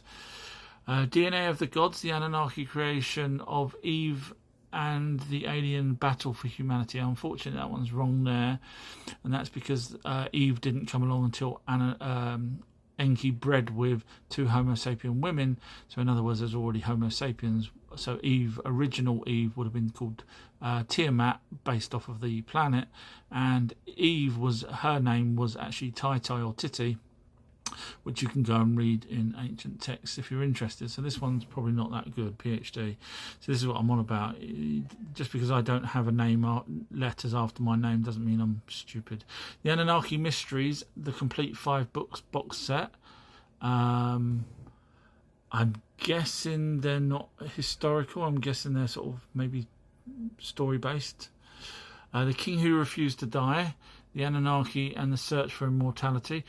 I would probably have put that down as Gilgamesh, so that's a possibility. I haven't read this, but Zachariah Sitchin's. Okay, so I'm guessing he's referring to Gilgamesh in this one. Well, that would make sense. Technically, he's not Anunnaki. He's part Anunnaki, so he would be classed as a demigod. So a little bit naughty putting the word Anunnaki if he's referring to Gilgamesh. This one's Anunnaki theory authenticated with new twist, historical evidence and Anunnaki presence. Don't know what that one's about. I'm guessing they've probably read some of my stuff or would watch my videos maybe. The complete Apocrypha, collection of 16 books rejected from the Bible. So if that's just that, then that would be that. The Verne Code, the secret of the Anunnaki, Atlantis, and the true shape of the Earth unveiled. So the secret of the Anunnaki, Atlantis. Now, as you know, if you watch my pinned video, you know where Atlantis was and you know who created Atlantis. It was the Anunnaki. So I'm wondering if this person had done that 2018. So that was actually prior to my revelation, which I doubt if they've got that in there. Otherwise, we would know all about it. The Forbidden Book of Esoteric Insight doesn't really say anything about Anunnaki. The Gnostic Gospels Master Collection, again similar to the one before. Anunnaki Homeworld, Orbital History, and 2046 Return of the Planet Nibiru. Never trust any dates. Never ever trust any dates. So my calculation is that Nibiru will return between 500 and 700 years. Other people have put it 900 years. Other people have put it a couple of hundred years. No one's put it 20 odd years away from where we are now. We would see it. Literally, it would be, I mean, it's going to be bigger than Tiamat to smash up the planet Tiamat, and it would also be bigger than Earth because it affects Earth's gravity when it comes round, which is the whole point of Ragnarok, which is the whole point of the Great Flood. So whoever wrote this book, I would probably not necessarily believe that. This one's called Pineal Gland of Anunnaki, Jesus Christ, Sacred Creation, Secret Oils, Pineal Gland, and then just repeats the same thing. I am Anunnaki, Jesus Christ. Well, from my research, which I've done a video on who Jesus' real father was, he would be a hybrid, again, not full Anunnaki. Anunnaki, reptilians in history of humankind. So I'm guessing this person's saying the Anunnaki are reptilians. I certainly wouldn't recommend that because there's no evidence whatsoever. And we actually have carvings of the Anunnaki and they look like us. So they're not reptilian in any shape or form. So anyway, coming to the end of 10 minutes. Hope you enjoyed this. I found it quite fun. Thanks, guys. Talk to you soon. Most of her prophecies were not formally recorded in writing prior to the events. Instead, they were shared through oral tradition or written down by others after they were allegedly made. This lack of contemporaneous documentation makes it difficult to verify the authenticity and timing of her predictions.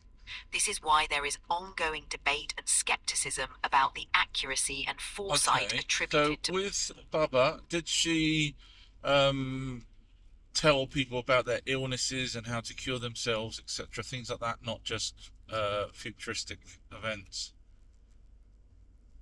Yes, Baba Vanga was also known for her healing practices and insights into people's health.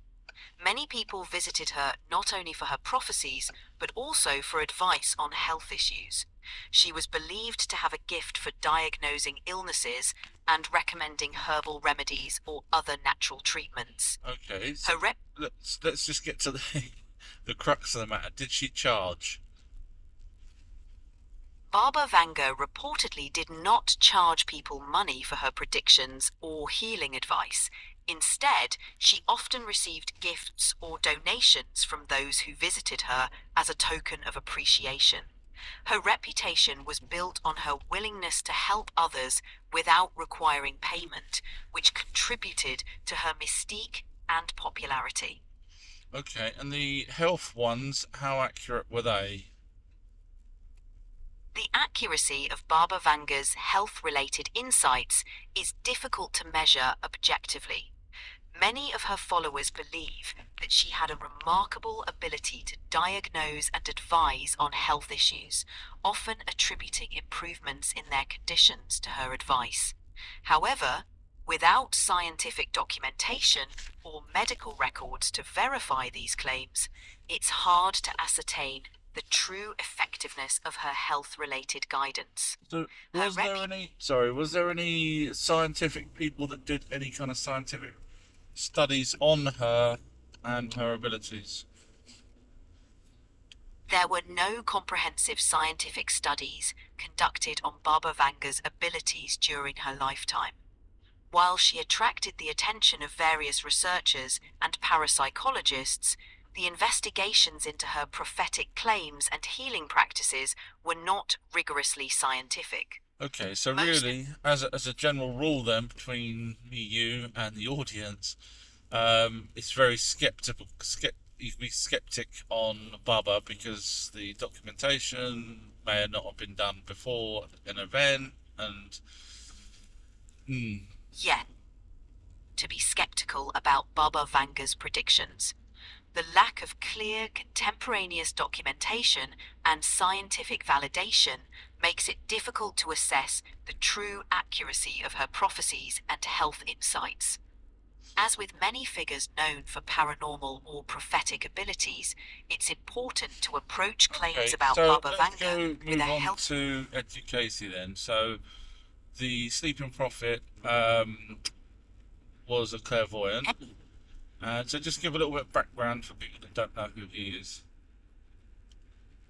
Edgar Casey, often referred to as the Sleeping Prophet, was an American clairvoyant born in 1877.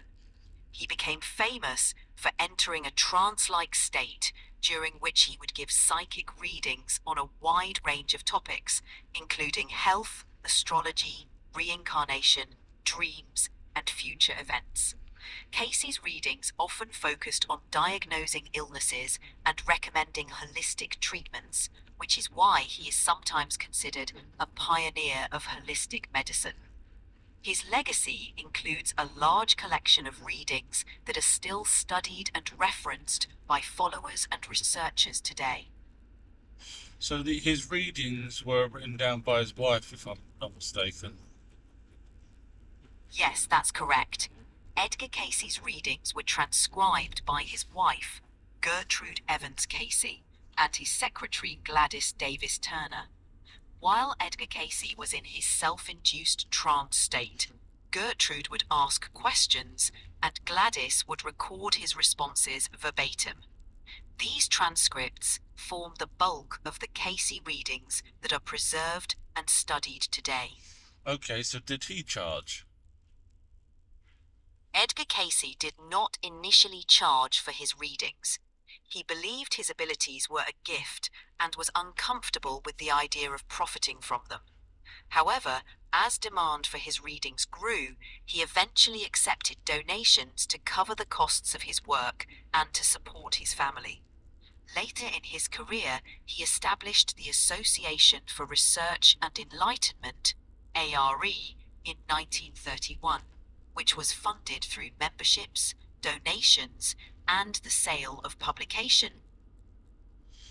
Okay, so what's his most famous predictions that have supposedly come true? Edgar Casey's followers credit him with several predictions and insights that seem to have come true. Some of the most notable include the stock market crash of 1929. Casey warned investors of the impending crash, which happened in October 1929, leading to the Great Depression. Could I just stop you there for a second? How well known was Edgar Casey at that moment when he was giving that information out about the stock markets? By the time of the stock market crash in 1929, Edgar Casey was becoming increasingly known for his psychic readings, particularly those related to health and wellness. He had a following of people who believed in his abilities, but he was not yet a household name. So how did he let the people know not to invest in the stock market or whatever it was? How did he let them know? Newspaper or just verbal to his few friends? Edgar Casey primarily shared his warnings through his readings, which were attended by individuals seeking his guidance. These sessions were typically private or involved a small group, and the information would have been shared with those present or through word of mouth. Casey's readings were documented by his secretary, and the records were kept by the Association for Research and Enlightenment. Okay, because where I was going to go with that is, if he had put, an advert out, or was so well known that everyone knew that he said don't invest in the stock market, that could have actually caused the crash. In other words, it could have been a self-fulfilling prophecy. But if that's the case, that he only told a handful of people, then I doubt if that would have caused the crash. Okay, carry on with the other ones that you was about to say. Sorry. That's a good point. Given the limited reach of his warnings at the time, it's unlikely Casey's predictions directly influenced the stock market crash. Now, continuing with other predictions, foreseeing World War II. In the 1930s, Casey predicted a great global conflict, which many believe referred to World War II. 3. Shifts. Okay, sorry, let's go back to that one. Did he give a date on this global conflict? Edgar Casey's predictions about a global conflict were somewhat vague in terms of specific dates. He mentioned in the mid-1930s that there would be turmoils and strifes arising between nations, which many interpret as foreseeing World War II. Okay, but he did. However, technically, between nations, technically there was only one nation. I'm not an expert on World War II, but technically it was only one nation against the rest, as opposed to nation upon nation. That's a fair point. World War II started with Germany's aggression, leading to a larger conflict involving multiple nations. Casey's prediction of turmoils and strifes between nations might not directly describe the initial dynamics of World War II. However, his followers interpret this prediction as relating to the global conflict that eventually unfolded. Okay, but World War I had already happened as well by then. By his time, he mentioned that. So it doesn't take an Einstein to work out that if it happened once, at some point in the future, there may be nation against nation. Absolutely. Your point is well taken. Given the recent history of World War I and the geopolitical tensions of the 1930s, the prediction of another global conflict could be seen as an extrapolation of existing conditions rather than a prophetic vision. This is a common critique of many prophetic claims, where predictions may align with or be influenced by the Okay, so moving on then. So that's a moot point, really, because he didn't give a date. And, if World War II didn't happen, you could argue that now, with Iran, Iraq, Israel, Palestine, you could argue that they were the nations that's fighting Russia and Ukraine and so on. Exactly. Without specific details or timing, such predictions can be interpreted in various ways to fit different events. Okay, what was the next one that you was going to say? Sorry, I know I keep cutting you off, but it's nice to delve into these. No problem at all. The next notable prediction attributed to Edgar Cayce is about shifts in the Earth's poles. He suggested that significant physical changes would occur on Earth, including a shift in the magnetic poles. Hello everyone, I'm doing a video on the actual video that's regarding Wes Huff and Billy Carson. So I've been skimming through it so far. A lot of it's just, introductions, and they're talking about Jesus. Now, as you know, you cannot double check Jesus, whereas older stuff, the Great Flood, etc., that predates Jesus, you can double check with obviously mainstream, and you can also check that there is evidence of a flood, etc., which I've already done. Feel free to watch my videos. And also you can double check it with the Anunnaki text, whereas Jesus, there's nothing. You just keep going back to the Bible pretty much. And of course I don't talk about anything to do with double checking stuff that I can't double check, because there's no point. I could say one thing, you could say another, and we'll be at it all day. So as you see here, they're talking about Jesus. Listen. To write notes like I know what I'm doing, but I'm just curious. So the Gospel of Jesus' wife doesn't actually mention. So oftentimes what happens is that... So I'm going to skip ahead until I find something that's actually of relevance that can actually be double checked, because there's no point in, as I say, doing something for no reason. They've still not got to anything that can't be double checked at the moment, but listen to this and then I'll just tell you something where this guy's wrong. However, the reason we know it's also not legitimate is because even though the manuscript, the papyrus that it's on, was carbon dated to the 4th century. Okay, I do hate people that go on about carbon dating. So if you actually look, it's not actually even 100% accurate. In fact, when it comes down to, only 50% of corpses can be dated, and so on and so on. So, okay, so I'm up to a part now where they're talking about the Enuma Elish, which is a tablet or series of tablets in the British Museum. And Billy's referencing, I'll let you play a little bit. Text discovered in the Library of Bashar, and the summary of it is that it really gives us an account, which is crazy, an astronomical account of the creation of our solar system. It talks about planets and moons gaining specific orbits around the sun. So he's actually correct there.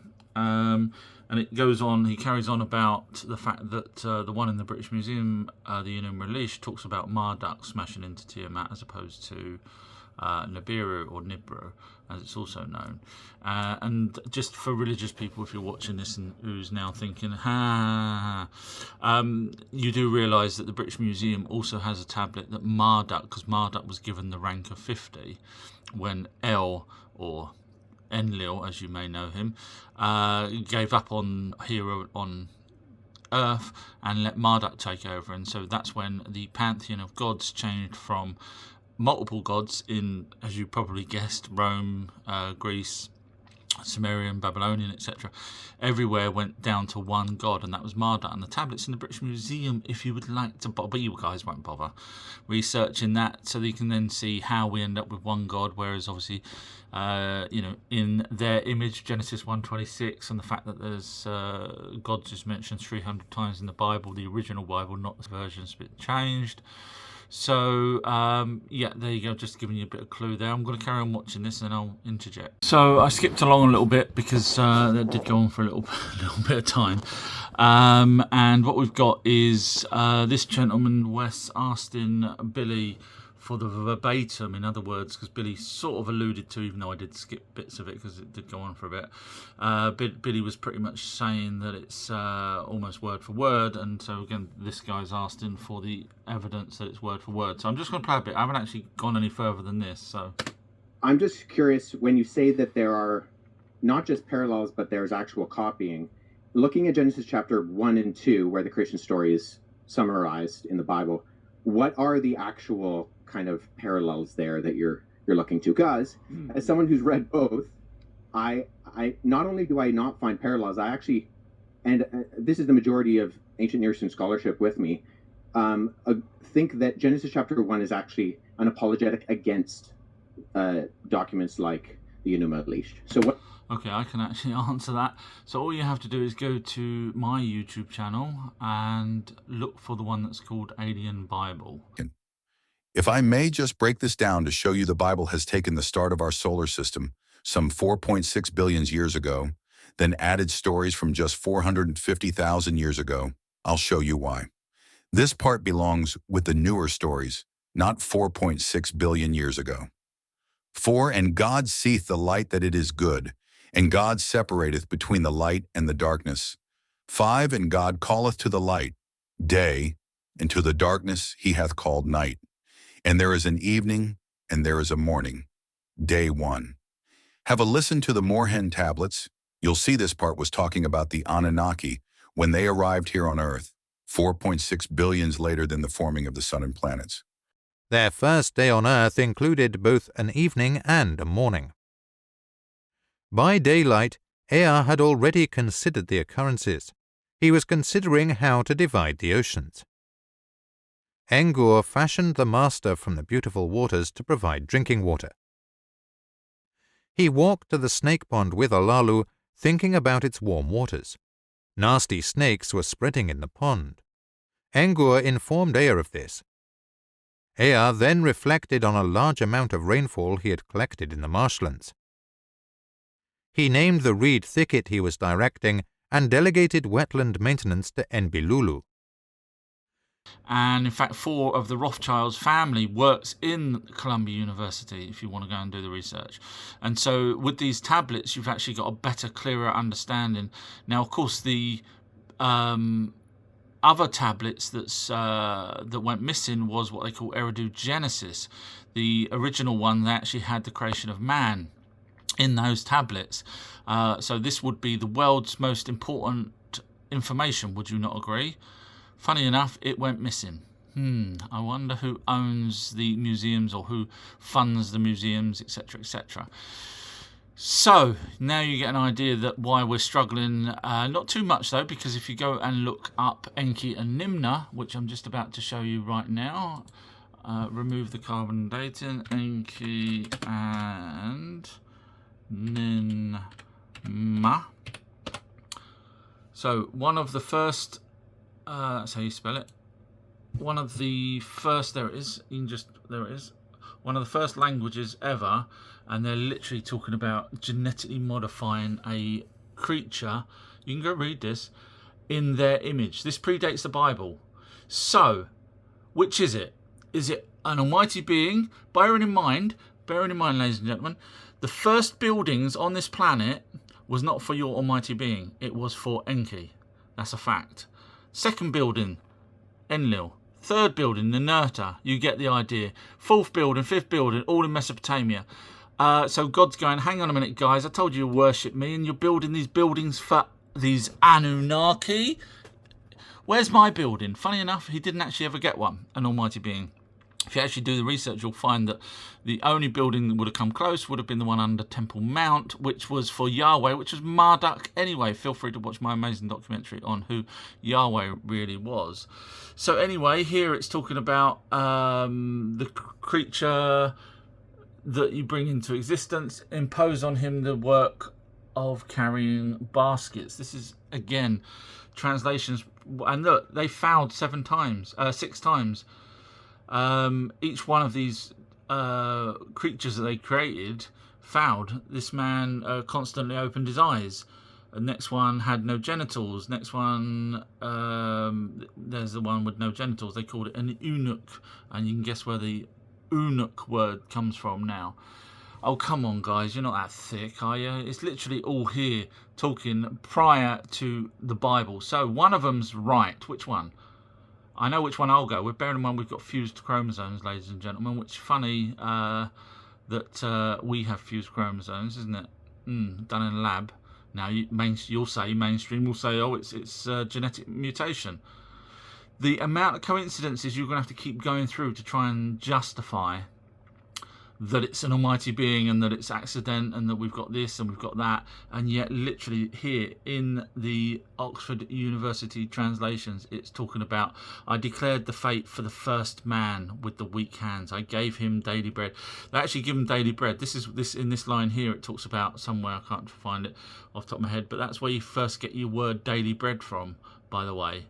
So in your Bible, when you're talking about the hymn, Our Father who art in space, bearing in mind space has been proven by myself with evidence that heaven is space. Our Father who art in space, give us our daily bread. And it says it here prior to the Bible. So which one's right? Which one do you think's right? A little bit of logic here. Either the Bible that came after, or someone genetically. You've got to remember that only a handful of people would have been able to read and write back then. Handful of people, and they're talking about what they're going to do and how they basically created these creatures to help them do the work for them, which was, and look, pinched off the clay, predates the Bible. Come on, guys, they used that clay. If you go by the Moorhen translations, they used the clay for because they believe that their sterile or non-sterile tools, where there was mixing stuff, was probably the problem. So they ended up using Earth's own materials, such as clay, to build the like the beakers or whatever it was that they was using. So anyway, that's that part. Regarding Genesis 1, you got to remember Genesis 1 amalgamates 3 different timelines. So first it's talking about 4.6 billion years ago, which is where the planets were forming. Then it talks about the Anunnaki coming here, which would have been, as I say, in Genesis. Look up Eridu Genesis, as well as other tablets. And then it talks about creation of man, which happened another 140 odd thousand years later. So Genesis actually mixes 3 different things. Go watch the Alien Bible, as I say. So let's have a listen to what he says to the reply to Billy. Is a parallel. The only reason I highlight that is that if you're making this the argument, because if you brought it up, and I mean this with all due respect, there are superficial parallels. I would agree. The separation of the water. The concept of the earth being formless and void, that's also in the Anomalies. However, I think all the other details, it isn't the details that make the difference. So I've just showed you the tablets in the translations in Oxford University of creating a first human, and you're saying that there's no parallels. Yeah, you're avoiding that one. You either don't know about it or you're avoiding it. That's why you're struggling with the wording. And if we're looking at not the superficial crossovers, but the actual themes and concepts of what it's saying, you don't have a creation within 7 days. You don't have a creation in 7 days. Okay. So here in my 4-hour video, when this guy says there's no reference to the 7 days creation, or 6 days. Do you know what the funny thing is, guys? Hawaii had different plants and animals on it, etc. And Hawaii was a newer island because it was volcanic, very, very rarely new compared to the billions of years old how old Earth is. So anyone think that God came back and thought, do you know what, that's a really nice little island, I'm going to put some brand new creatures on there? Seriously, guys, come on. So let's move on to the 6 days of creation. Now here is translations of the original tablets that base on Genesis 1, but from the original tablets. You can find this PDF online, and it's called The Cuneiform Origins of Genesis. In other words, Genesis copied the cuneiform. And date for the Genesis 1. Now it goes through a hell of a lot, which is great, and it goes through it very well. But we're interested in this particular part here. So Genesis talking about the 7th day of creation. And the basic story goes that God did many things for the first 6 days and then rested on the 7th. So we'll just read Genesis 2:1-4, and it says, "And on the 7th day God ended his work which he had made, and he rested on the 7th day from all the work that he had made. And God blessed the 7th day and sanctioned it, because that in it he had rested from all his work which God created and made. Now, if you actually read this version, which is the translation version, it says, and on the seventh day God completed his teaching, which is kind of weird because God would have been the only one around at that point, unless it was Enki, and ceased on the seventh day the teaching that he had been doing. So Sitchin's version in his books is that for the first 6 days they catalogued. So this is when the Anunnaki, the first 50 Anunnaki arrived here on Earth. They catalogued various different things. The first one, water, for example, on day 1, plants on day 2, animals on day 3. The rest of this video is many hours long. You can watch. Sorry, yeah, that was an example of the date of what they said that they did on each day. So you can go watch that full video if you want.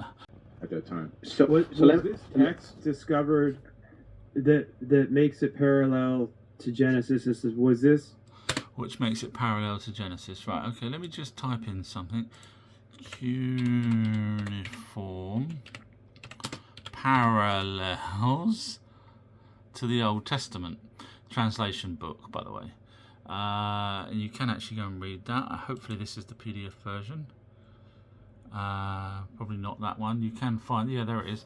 Okay, so basically you can go along, and so basically the reason why this person back in 1912 wrote cuneiform parallels to the Old Testament is because where they're saying that there's no connection between Sumerian tablets, for example, Babylonian ancient tablets that predate the Bible, and the Bible itself, just go read this book, 1912, from a translator of the ancient tablets.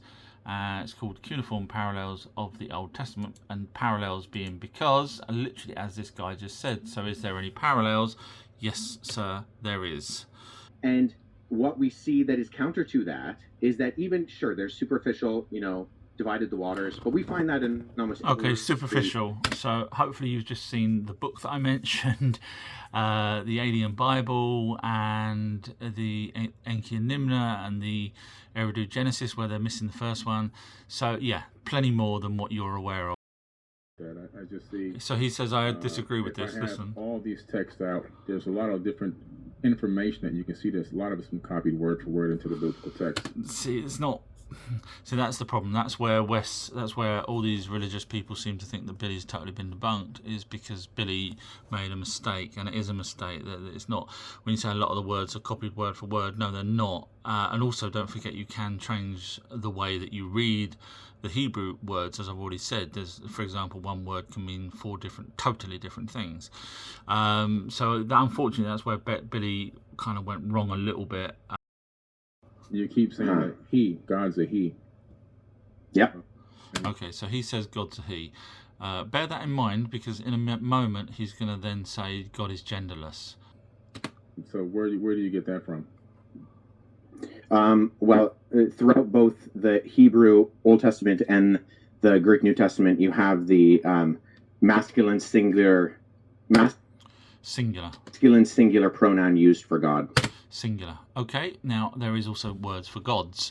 300 times, 150 knocked down. If you go read the Young's literal translation, it's 300 times. 1 in 4 pages. That's pretty impressive. So when you say it's singular, I will then say no.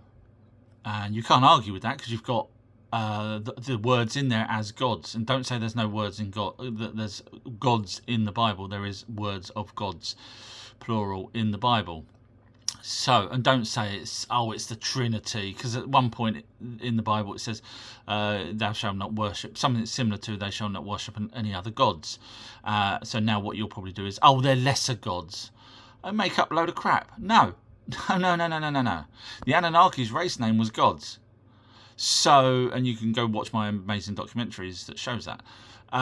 So, you're wrong there. Just because it says singular, it also says gods plural. So, I would debate you and say, no, which one? I will go with the gods.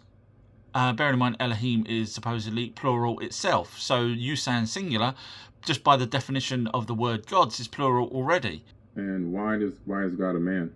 Where's the evidence of this?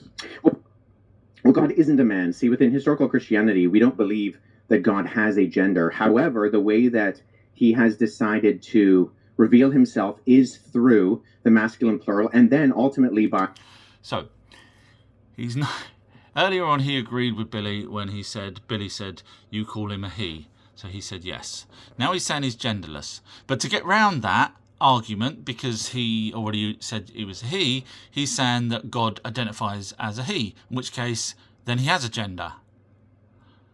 You can't pick and choose, Wes. You cannot pick and choose how you want to debate an argument by picking what you think is going to be the best argument to have. You have to go with the evidence.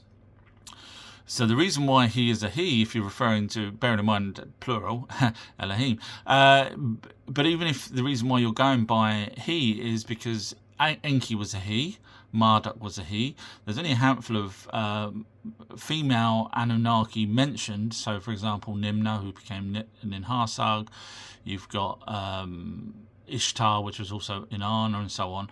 But there's not many of them. So they are mentioned in the Sumerian tablets, but of course in the Bible, not so much. Now, also, ancient priests are aware that God had a wife, by the way. If you want to go look up Dan McLaren's videos.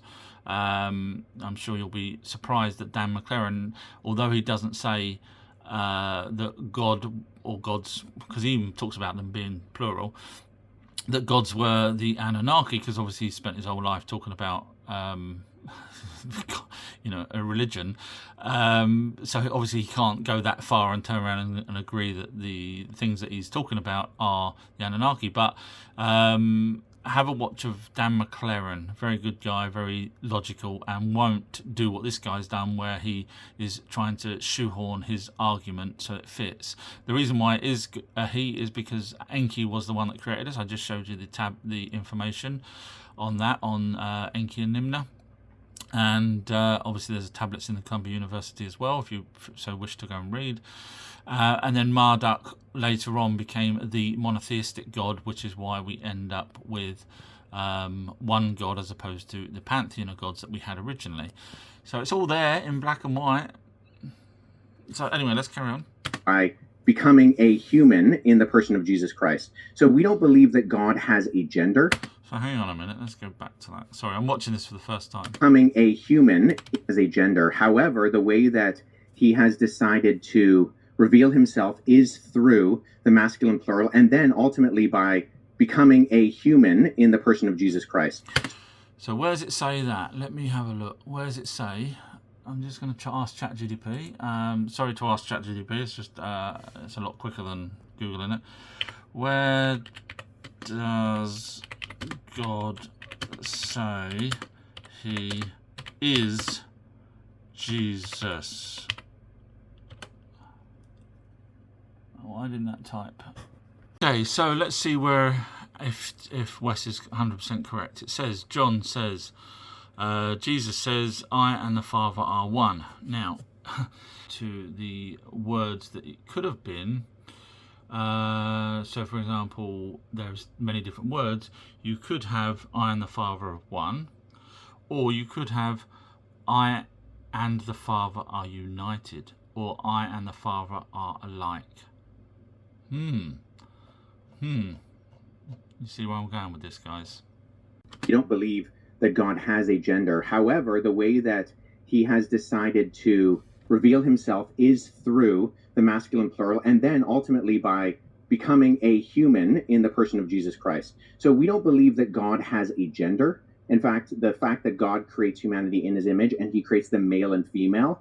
Okay, don't forget, Elohim is gods, therefore plural, therefore male and female. And here is what the Anunnaki look like. Yes, we look like them in their image. Funny how Michelangelo painted a god with a beard, etc. And that's because the Anunnaki had a beard. You wonder where your god gets a beard from. So that's Enki, because of the water coming out. And that's Ninharsag. She actually birthed the first Adam, not Adam. Adam, the name for Adam was Adapa. Go look up the Adapa story and you'll see. So there's male and female, and they do look like us. Now we know they look like us because when you actually start looking at other carvings of them, yep, bipedal, beards, the list, basically is you'd have to be a numpty to not grasp that that's actually, or some of these are AI images, but you'd have to be a numpty to say, okay, these are totally different from anything else. Of course, that's their home planet symbol, by the way. You'll see that on a dollar bill as an eagle. Whoopsie. Yeah, so, and of course the Anunnaki talked about the hammer bracelet, which we only found out about 200 years ago. They called it the firmament because it locked, and that was the asteroid belt. So pretty impressive for an ancient race to know all of that when we only found out a couple of hundred years ago. But he's still fully man and fully God. But God is spirit, and right, as the scripture says, we worship him in spirit and in truth. But nobody's arguing that. Okay, so God is spirit. Show me the evidence, Wes. 100% evidence that spirits have no gender. So if God's a spirit, which is what you just said, I want the evidence that spirits have no gender. Just because we don't know that they have gender, obviously God isn't a spirit, God is the Anunnaki, but so I want to see the evidence that a spirit is genderless. Now, if a spirit was looking at us and didn't understand us, you know, maybe caught a glimpse of us like we would catch a glimpse of an orb. So if that orb was watching us, would the orb, you know, every now and then just catch a glimpse of us? Because obviously, you know, different light spectrums. So for example, we can't see infrared, we can't see ultraviolet. And if we're lucky, we can capture an orb because obviously frequency is not in our visual range. So it may work both ways. They may not be able to see. So would they class us as genderless if occasionally they just saw a glimpse of us? So I'm not genderless. I know my gender. So from a spirit's point of view, I may be genderless, but I have a gender. So they don't have the evidence because they can't grasp what a human does because they only catch a glimpse of it. So Wes, I would like to see the evidence, 100% evidence. Ladies and gentlemen, we're going to get evidence that spirits are genderless. So anyway, there you go. So, and the reason why I do this is because I get so fed up with people saying, there was one of these videos where it says, we've got Billy Carson. Look, there's Wes Huff's own thing there. I debated Billy Carson, but he doesn't want you to hear it. You probably won't want to hear this either. This is just sad, you know, where they're trying to say that Billy's wrong. So I don't know. Religious people will push that out. That's why Billy doesn't want to. You'll see these are religious people pushing these ones out. No one will bother pushing this out because normal people don't get as angry as religious people would to try and prove their point.